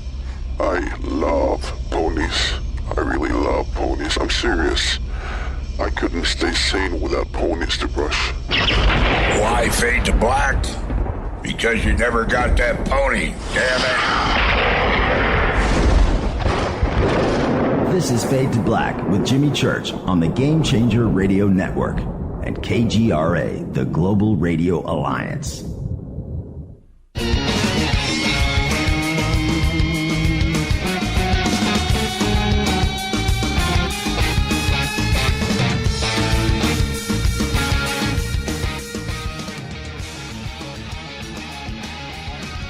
All right, welcome back. I'm goofing around in the studio. You guys are watching me on the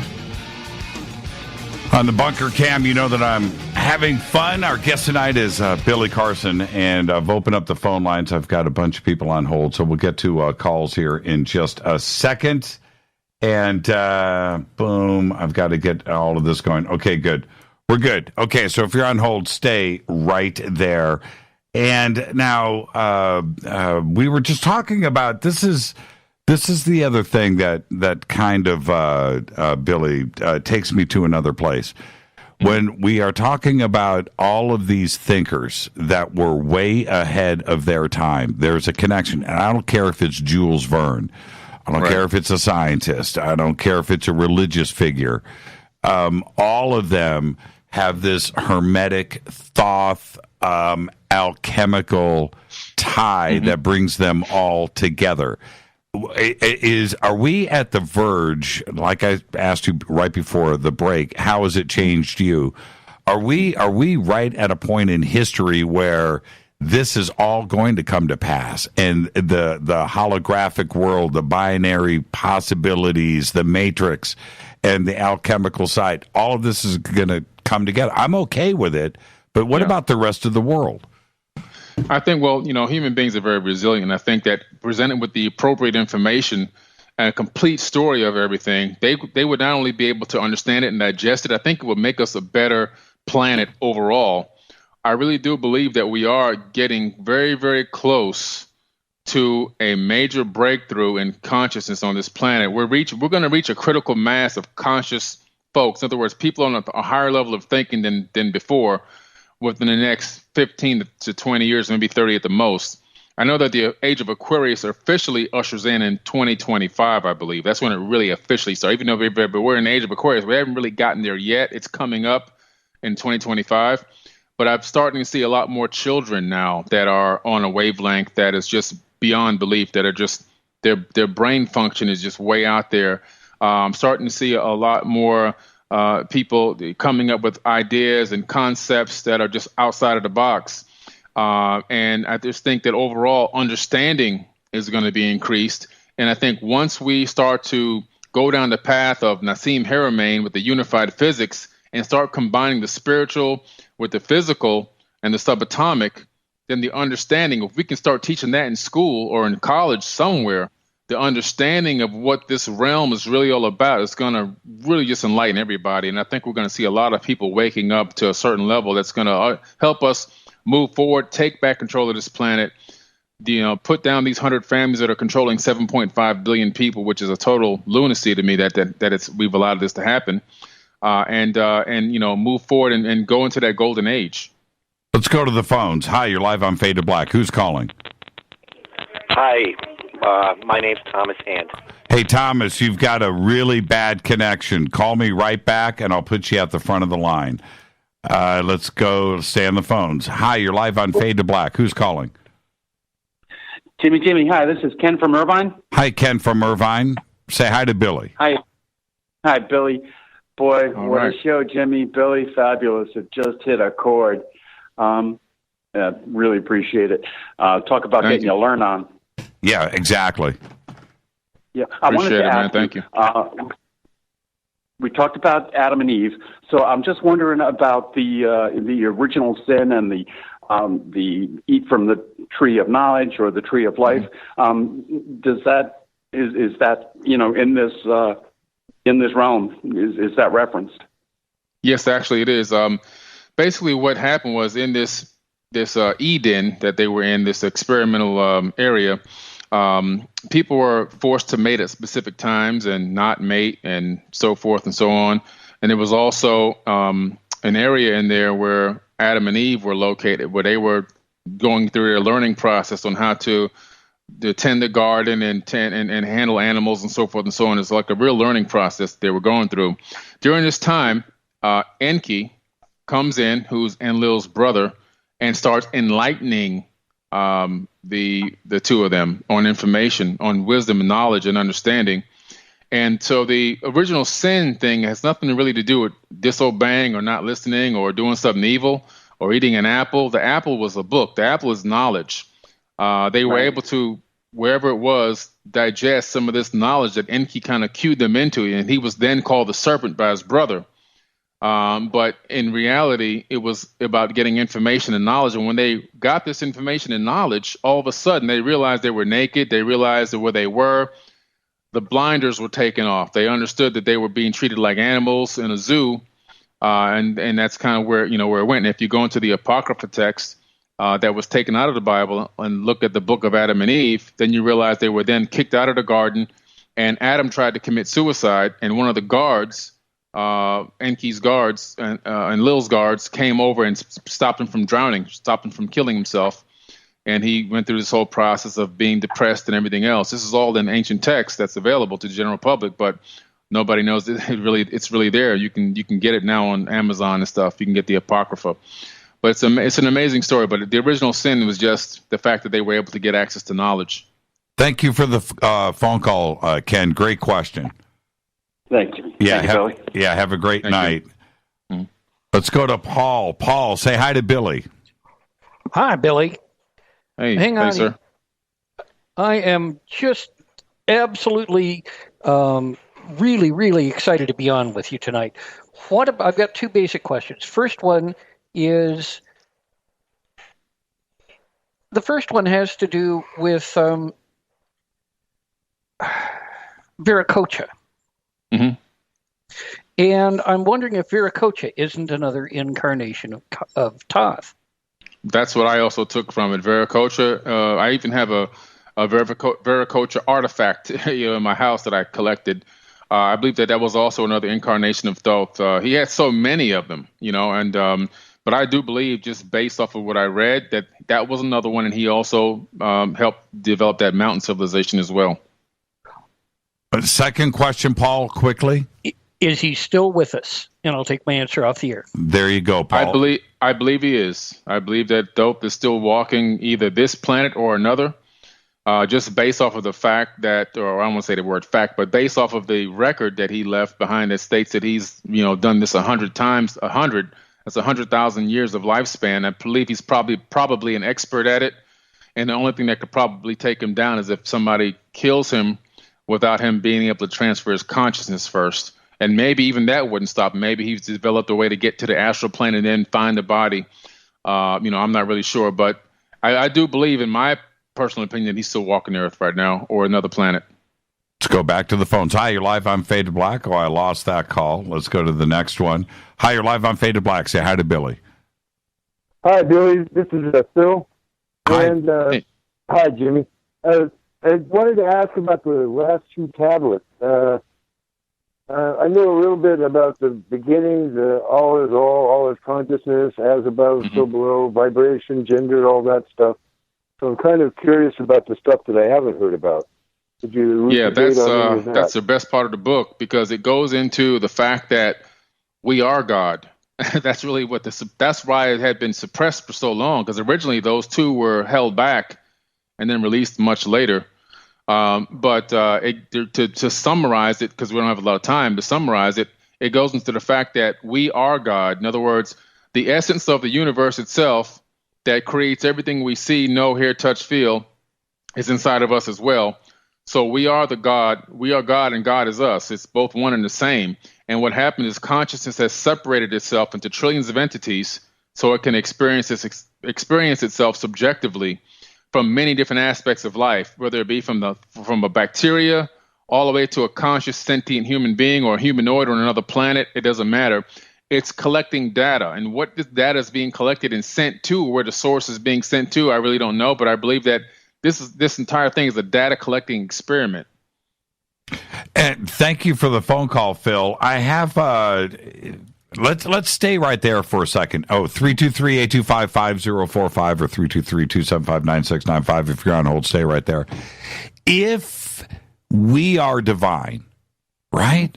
Okay, yep. And we are our own gods.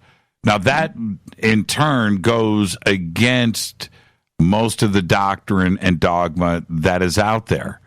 Now we've got a problem. At least those religions have a problem, right? Yeah, the religions have a problem. But when you look into even the biblical text, and Jesus says, "Ye are gods," and he says even that you should be able to do greater things than me. And what he's trying to tell you is, and even even other parts of the Bible saying, that meet me at Peniel. In other words, the third eye. Meet me in your pineal gland. The location of God, the ultimate source, is inside of your head.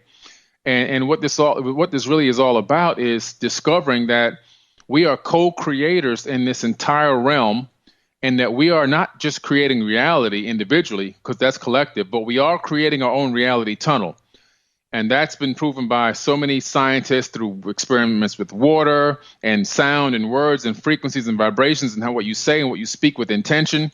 So we're all creating our own reality tunnel, but we're also collectively creating reality. And I think that people need to understand, yes, we are divine, and we have a certain amount of power over our lives based off of our intention and the way we think. And a lot of people don't realize that. So what they've done is they go to the secular system and then they beg for help. Oh, God, help me. Oh, God, instead of realizing, no, you are the one that can bring the help. So there's two ways. One way is begging and one way is commanding. And when you look to the Hindus and some of these other civilizations that are out there, even right now today, that are able to heal people through intent and commandment versus begging and pleading, there's two different mindsets there, and I think that we've gotten away from that with religion. This just came in from Twitter. Have you seen the new TV series on Netflix called Dark? No, not yet. Okay. Dark. Let me type that in now. Well, you've seen Stranger Things. No, I haven't seen that either. I'm sorry. Okay. Yeah. Hey, Billy, I don't know if you know this. I'm going to help you out here. There's a thing called Netflix. It's going It's going to be huge, man. Okay. It's going to be big. You need to check it out. Well, in this Stranger Things, not to get into Stranger Things, but Stranger Things was very successful over here. There's a TV series, a German series called Dark, and it's very similar to Stranger. I'm not saying it's a copy or a German version of Stranger Things, but it follows children with a forest and what they're going through. Anyway, parallel worlds, everything that we talk about on the show is involved here. Oh, wow. But in this series, Dark, one of the kids in the show, his name is Noah, has got a tattoo of one of the emerald tablets on his back. Oh, now I got to watch it. Yeah, right. So anyway, I was going to ask if you knew which tablet it was. So now you do have to go check it out and get back to us on that. All right. Let's go back to the phones. Hi, you're live on Fade to Black. Who's calling? Hey, this is Clint from Nashville. How are you guys doing? Clint from Nashville. Say hi to Billy. Hey, Billy. How you doing? All right, man. Thanks for calling. Yeah, no problem. I've been following your work for a while and had a question about the name Anunnaki. Do you think that this is what these beings refer to themselves as, or is it something we named them? It's a combination. In other words, we combine the words because Anu, who was the ruler of all of these, the first pantheon that came here, the original Sumerian pantheon, his name was Anu. He was the father of Enki, Enlil, and pretty much everybody. And then Ki is the short term for Earth. In other words, that was a Sumerian name for Earth. So human beings kind of combined it together, or either that, or they told us to combine it together. But that's kind of where it came from. Anunnaki was Anu, and Ki, meaning that we're on Earth, and that's how they came up with the name. So Sumerians did it in their text. Correct, Sumerian. There you go, Clint. Oh, very interesting. Thank you very much. We're getting our education on. Thank you, Clint. And see, you have to love our community is awake. They are fully engaged, man. And one of my favorite things to do is to take phone calls. This just came in. This is from Jace. And Jace says, wait a minute. If we are living in a hologram, what's the point in anything? It would all be false. And that's the question that comes up most often. Mm-hmm. So, Billy, I'll let you have a crack at that first. Oh, absolutely. Look, that's a really good question. And see, I think when people hear the word hologram, they start to think of, what they've seen on TV or a video game, even though a video game is a type of a hologram because it's a light matrix. But what I try to tell people, it doesn't mean that you're not real. It doesn't mean that your family, your experiences, and everything else aren't real, because that is real. It's really happening. Whatever's going on is really occurring to you and for you. But what it means is, let's talk about the fundamental structure of what the creation is. Quantum physics proves that we're living in a creation. And there's no doubt anymore. There's nobody scratching their head saying this is just random. Real quantum physicists and theoretical physicists understand this is a creation, and it's all based on mathematics. So now when you look at the mathematics and look at the essence of what we're in, you take it down to an atomic level. When you look at the atomic level, it's 99.9% empty space. You go to the subatomic level, you find out everything begins to, the closer you look, the more everything becomes digitized.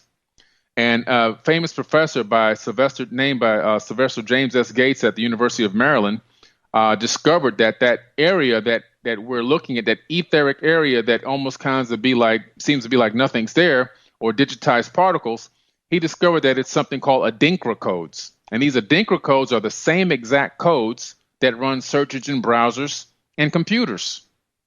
So the ether of space-time by some of the top, and this guy was the presidential scientific advisor to Obama, by the way, have now discovered that the ether of space-time itself is run off of computer code. This is what we're living in.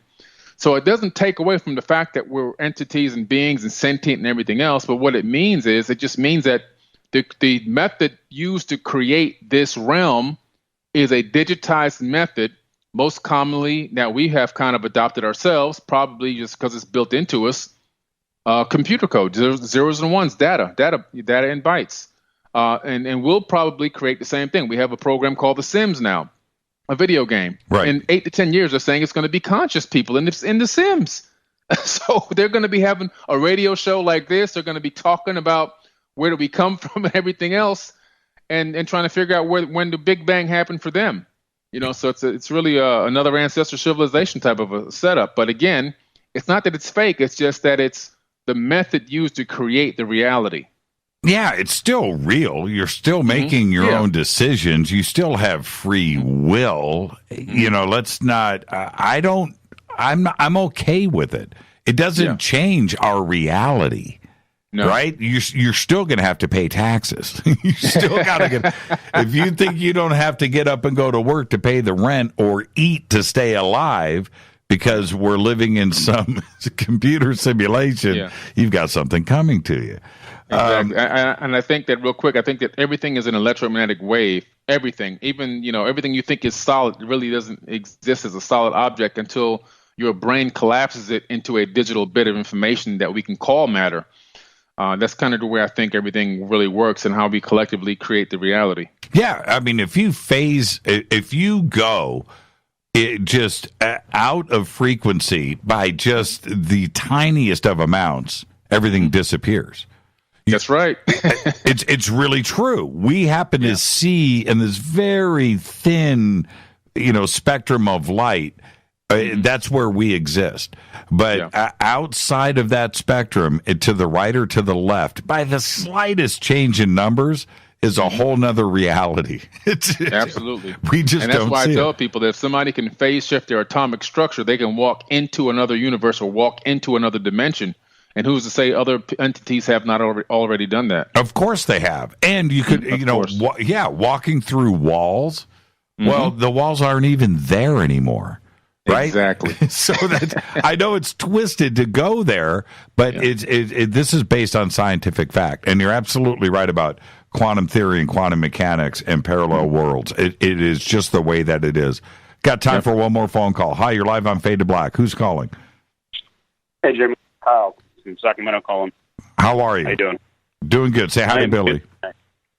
Perfect. Hi, Billy. I'm sorry if I'm bringing up something that already came up earlier in the show. I missed a bit of the show tonight, but I thought it was a really interesting conversation about Thoth, and with what happened last night on Coast to Coast with L.A. Marzulli and those skulls possibly actually being from the Middle East or of Middle East descent.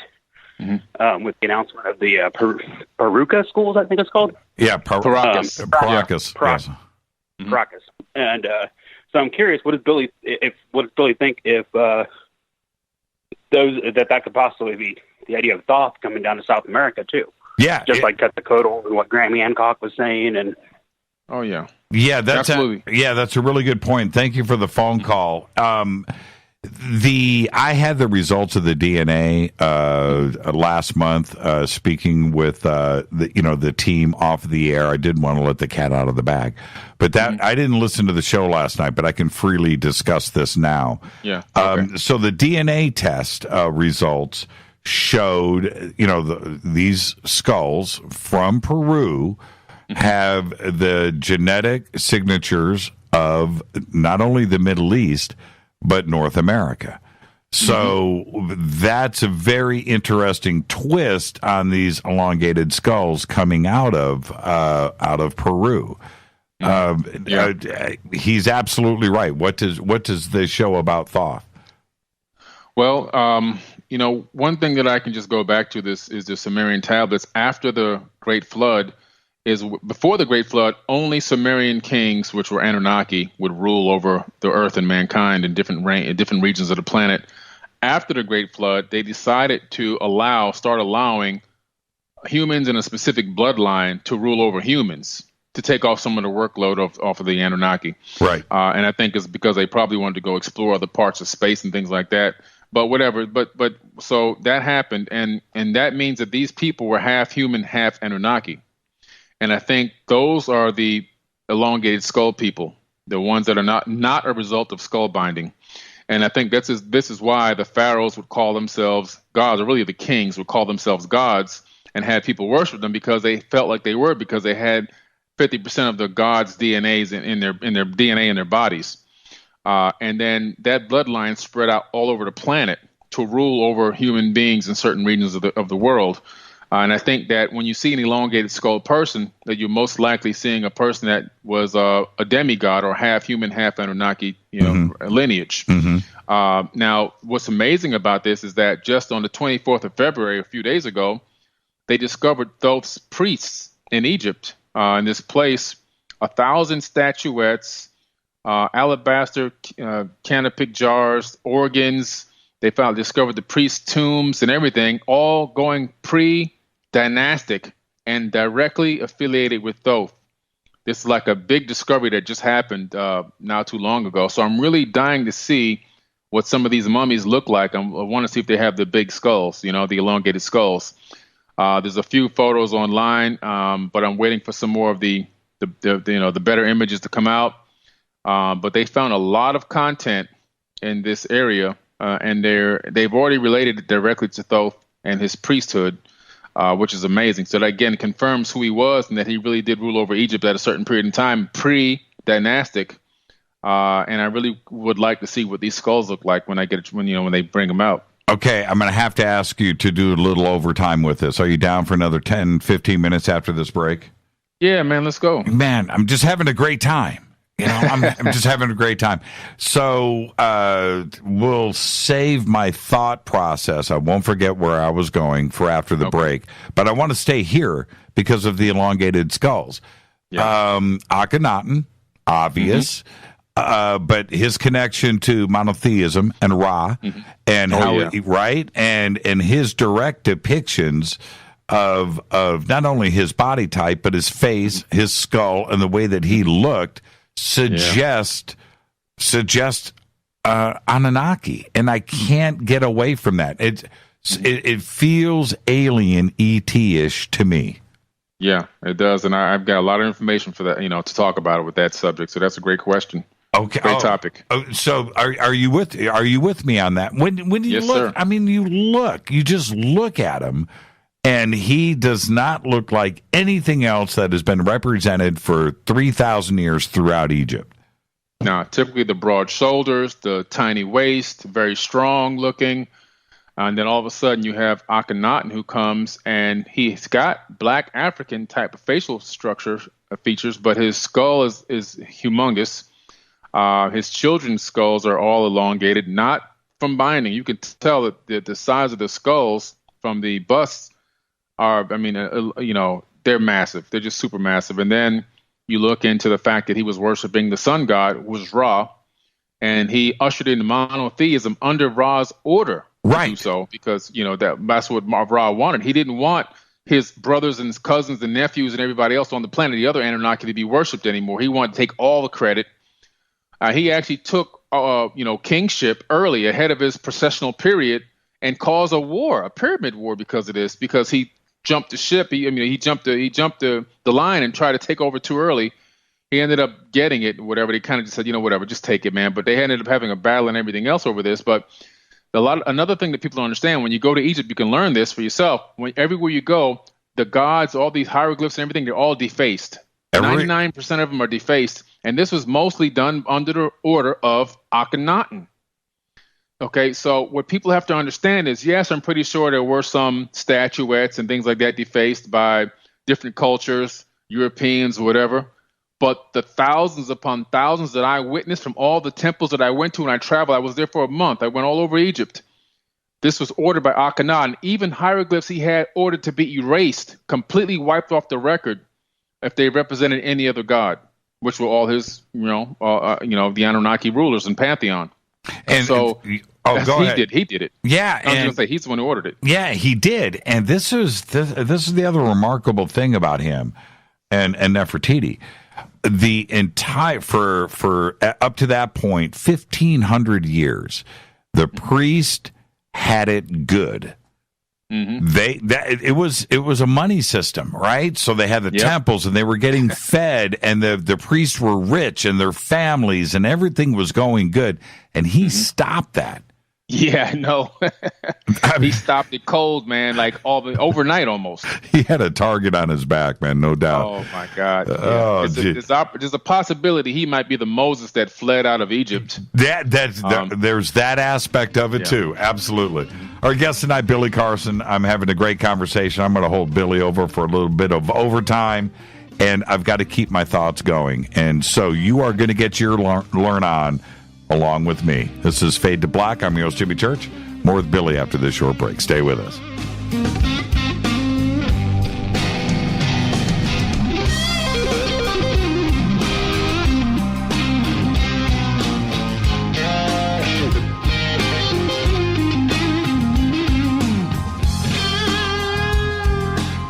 Hey, what up, y'all? Sugar Vivica Fox here, and you are listening to my boy, Jimmy Church, on JimmyChurchRadio.com.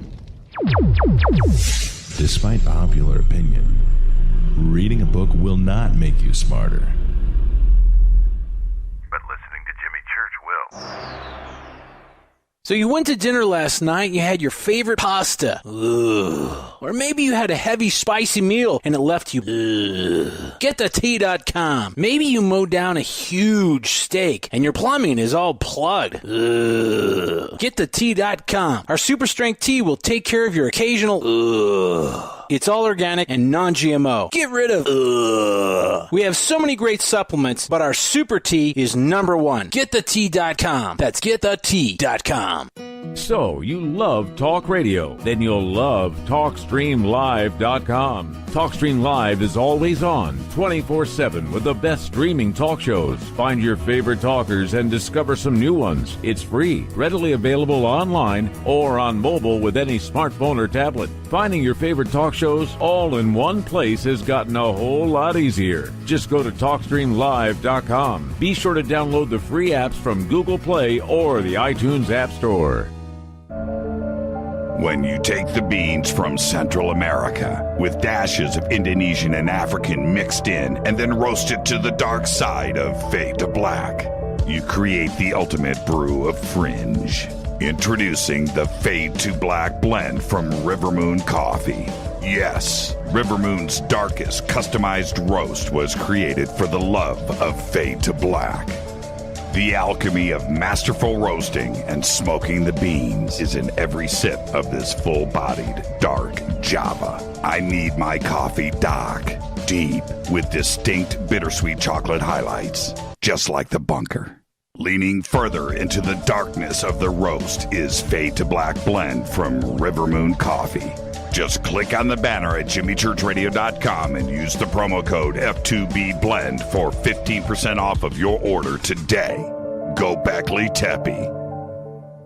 Hey, can we talk about something serious for a minute? Your age. Getting old has its perks. But remember, being a few years younger, you know, your hair was thicker, you didn't have so many wrinkles, that extra weight wasn't haunting you, and you just felt better. Well, we can't turn back the clocks and go back 10 or 15 years, but you can start feeling and looking 10 or 15 years younger with Nature's Youth RSF. It's a doctor-formulated daily supplement that helps your body maintain its peak performance and fight the aging process. Imagine sleeping better, looking better, and feeling better. See how Nature's Youth RSF has helped thousands of people just like you at nature'syouth.com. nature'syouth.com. The holidays are coming. Imagine how it will feel when your family and friends are asking you what you did to look so good. Your secret will be Nature's Youth RSF. It's time to start looking better and feeling better. Learn more and order your Nature's Youth RSF at nature'syouth.com. That's nature'syouth.com. Erica, Brittany, Gabby, and you're listening to JimmyChurchRadio.com. It's not a lifestyle we chose. We were born this way. KGRARadio.com.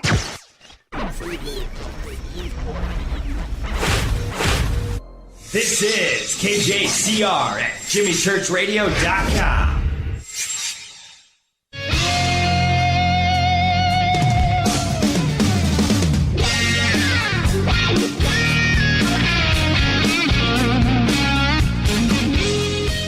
Welcome back, Fade to Black. Our guest tonight, Billy Carson, Forbidden Knowledge. And again, you can follow him on Twitter. The links are there. And now you can become some of the you can become the 3,000,000th follower of Billy Carson. Everything is there. Forbidden Knowledge on Instagram, on Facebook, on Twitter. It's all right there. We've got the links up. And if you go, of course, forbiddenknowledge.com, and the links and everything are over at jimmychurchradio.com. Easy to do. Now, this is where I want to go. And let's see if we can get all of this in. The massive awakening that is happening, we can all feel it. We know it. It is going on right now. Could it be because we are talking about everything as one? Universal consciousness. Everything is connected. Could it be that Thoth finds or manifests his consciousness or return through us? You hit it right on the head. That's actually where I was going with the whole thing. The fact that the information of the concept of a return is not a return of a physical being. It's a return of consciousness.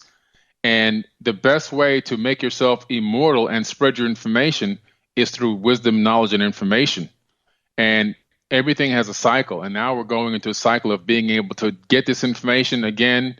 It's been unsuppressed. It's been made available through the internet, through your cell phone. You can download an Animal tablet on your phone nowadays. You can get everything. So all this information is coming back. You got people like yourself and myself explaining it to the best of our ability and helping people try to get a grasp and handle on it. And then when they go and become a researcher and start digging into it, it's just building up this frequency. And as the frequency, gets stronger and stronger, it's going to be like a consciousness explosion on this planet. And that's when I believe that we will take back control of this planet and denounce the 100 families that are ruling it, and really invite ourselves into the galactic community. I believe that they're up there. There's a federation, in my personal opinion, that is waiting on us to grow up and waiting on us to reach a level to where we realize who and what we truly are, and then we'll get a chance, in my opinion, to sit down at the table.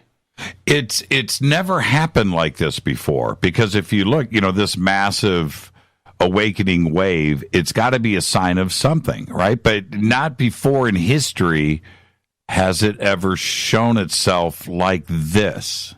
Yeah, this is amazing. Like, when I first started going to the Conscious Life Expo 6 years ago, there were, a few thousand people. Then every year it just got bigger and bigger and bigger. And I was going, wow, this is incredible. I mean, I got to the point where the year before last, they were the line to get into a David Wilcock presentation or lecture or something like that was literally almost 1,000-something people. And I'm going, this is absolutely unbelievable. This many people are on the same frequency or looking for this knowledge and information.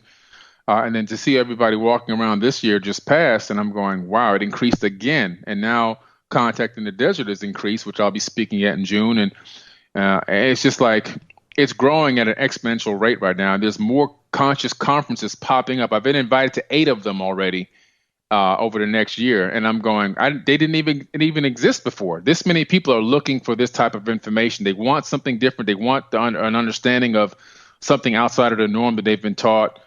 Even if they don't believe it all at once, they want to at least hear it and take it in. But that's creating a ripple in the space-time continuum. So by us putting this information out on a consistent basis and teaching people, suppressed information, we're literally altering the future.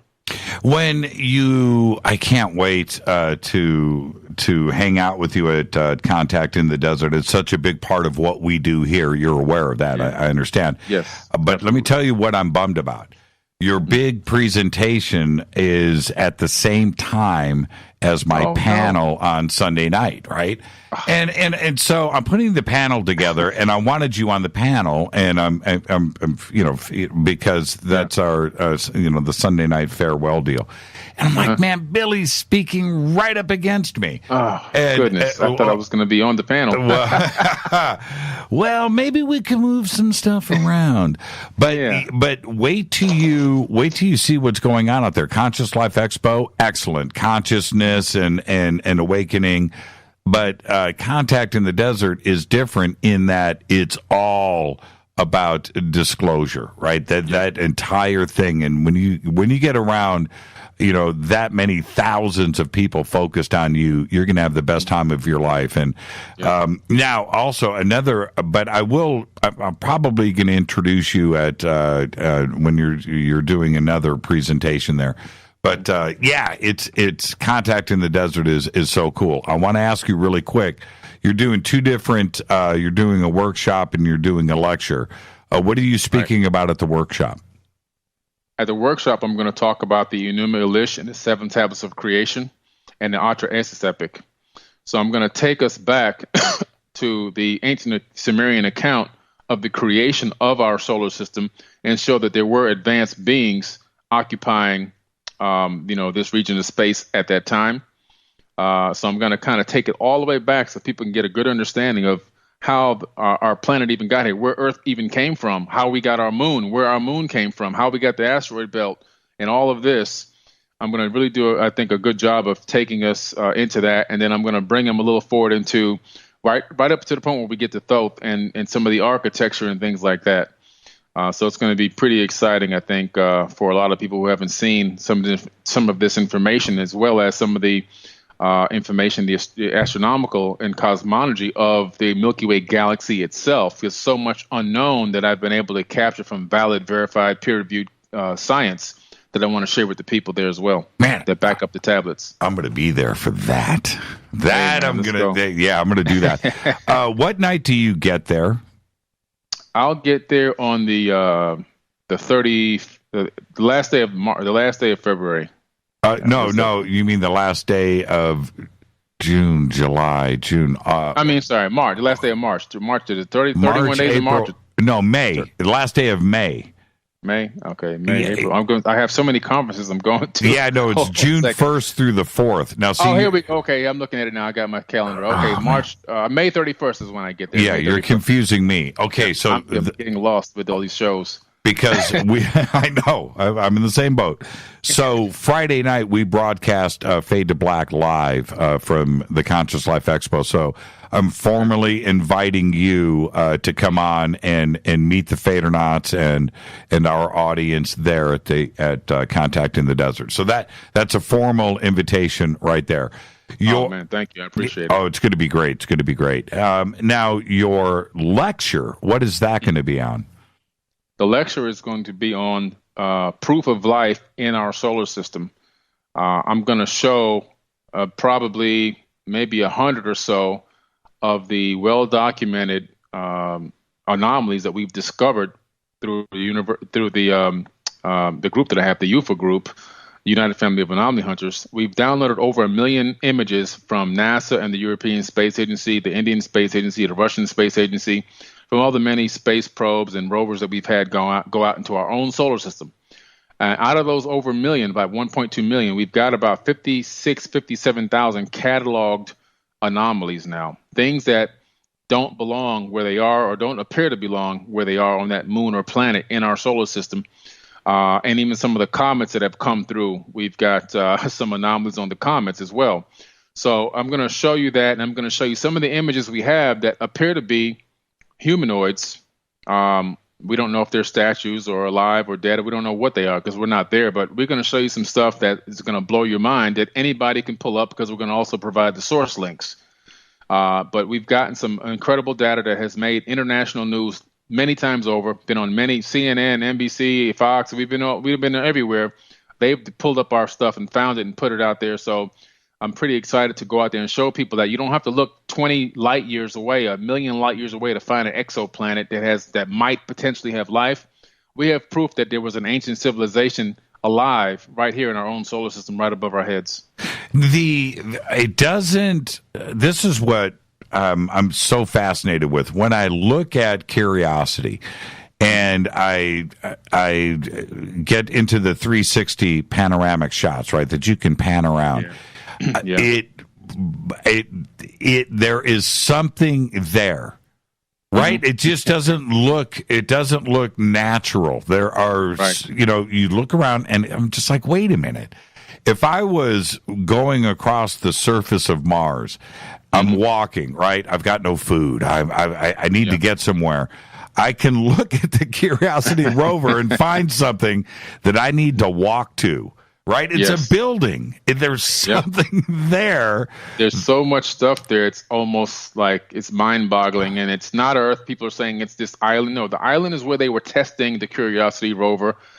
And some people took those Curiosity rover test images, photoshopped them, and started circling them around online. And, oh, this is a hoax. No, there's 1 million images in the database. They're real images of real another planet. It's real. It's not fake. And there's a lot of anomalies up there, and the evidence of destruction is everywhere on Mars in particular.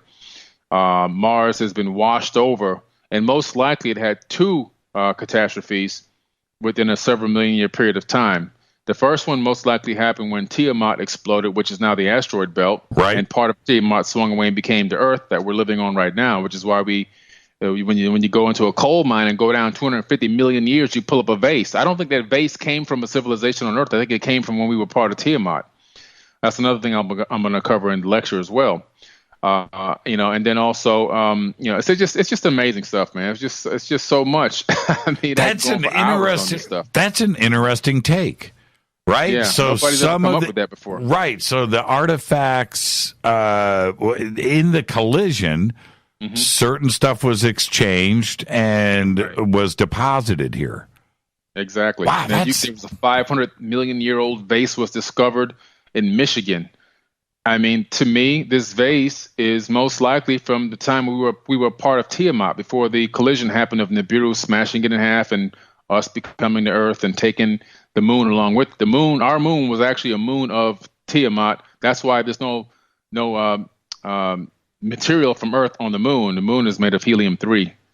It's not even an earthly body. Yeah, done. Nothing to say that it was part of us. Well done. And you've also, I heard you talk about Mercury. And, and you stopped me. I know you laugh. I did one of those head slaps, right? I was like, oh man. Go ahead. Give everybody your take on Mercury. This is a showstopper right here. Listen, Mercury is amazing because originally we were told that Mercury was this molten lead planet boiling over, and nothing could survive there and everything else. And then we discovered that from the Mercury mission, which was over the past few years, was up there, that there's organic material on Mercury. But not only is there organic material discovered on Mercury, which had all the scientists baffling their heads, they released it so fast they couldn't believe they released that information. They almost wanted to pull it back, but it was too late. But that there's billions of tons of water on Mercury. Now, billions of tons of water. How can that be when it's so close to the sun? At least that's what they tell us, right? Right. Yeah, well, there's a couple of reasons. The first reason is because Mercury rotates extremely slow on its axis, and it's in a retrograde orbit, so it spins in the opposite direction, even though it goes around the sun in the same direction as we do. The axis rotation is opposite of ours. There's counterclockwise rotation, which means, again, more evidence of something happening in the distant past in terms of a body coming through our inner area. But anyway, because it rotates extremely slow on its axis, most of the planet is never in the sunlight. You think it takes 61 days is 61 Earth days is one Mercury day. So you have the majority of the planet in away from the sun, not really taking on the heat. And then you have at the poles, you have ice caps on Mercury, documented now from the Mercury missions. So the Mercury Messenger mission. So now we know that there's ice, and there's also been now discovered other craters all over the planet that have these gigantic swells of water in them. And one of the anomalies that I discovered was an anomaly from this same mission, which I downloaded in HD res, high res. And I said, this looks like it's kind of weird here. Like there may be something in this image. So I opened it up and I expanded it. And right away, I saw an actual structure on Mercury backed up to one of these crater-looking things that appeared to be, now I can't say it is, but appeared to be full of water. And I discovered that before the Messenger mission scientists released it, the fact that there was water on Mercury. And I was already saying, I think there's water on Mercury. I think this is like a reservoir for this particular structure. The structure measured, because they give you a measuring tool, about a mile wide. And it had another piece coming up off the surface horizontally that was approximately a mile to 2 miles off the surface. So this is a massive structure, which has been on Gaia TV. It's been on the news. It's been everywhere. That's on Mercury, and that most likely is backed up to a reservoir of water. So there could be Mercurians. And ironically, we're talking about Mercury. Guess whose name was Mercury also? Thoth. And guess whose planet it was? It was Thoth's planet. Right. And this is the one of the most fascinating aspects of it. We could live there, right? Absolutely. And on Absolutely. one of the poles. The gases, the atmospheric gases, are better than Earth's. There's more oxygen there in terms of breathing. There's carbon, oxygen, argon gases, krypton. Everything you need to just pop your lid off and just take a deep breath is right there on Mercury right now. Right. And nitrogen. right. So literally, we could live on Mercury. Right? Exactly. If we can withstand the temperature swings, we can live there with no problem. Right. All we would have to do is pack up and move every once in a while. Right, exactly. Or live underneath the surface like everybody else probably does. That's mind-blowing. Now, with your photographic, you mentioned Cydonia, but with some of the other stuff that has been floating around on the web for a long time, like these anomalies on the moon and the ziggurat and stuff, do you reference any of those older images that have been floating around? I think they've been distorted so many times over the years that I'm not even sure what the original represents anymore. But I've gone to some of my own images that I've got. I've got some moon anomalies that I've discovered in one of my other teams, Lunar Anomaly Society, with the UFAH group that we've been able to get our hands on. And what I've done now is for myself, I went to some original NASA video footage from the 1970s, excuse me, and I was able to find an image of the limb returning back to the command module. And in that video, I screenshotted it, put it into Photoshop, and took down the contrast, and massive dome structures popped right out. And I found one of the largest, clearest dome structures on the moon that anybody's probably ever found in a long time. So that one I'll be featuring and showcasing there. Some of the structures underneath the dome are approximately 2 miles high.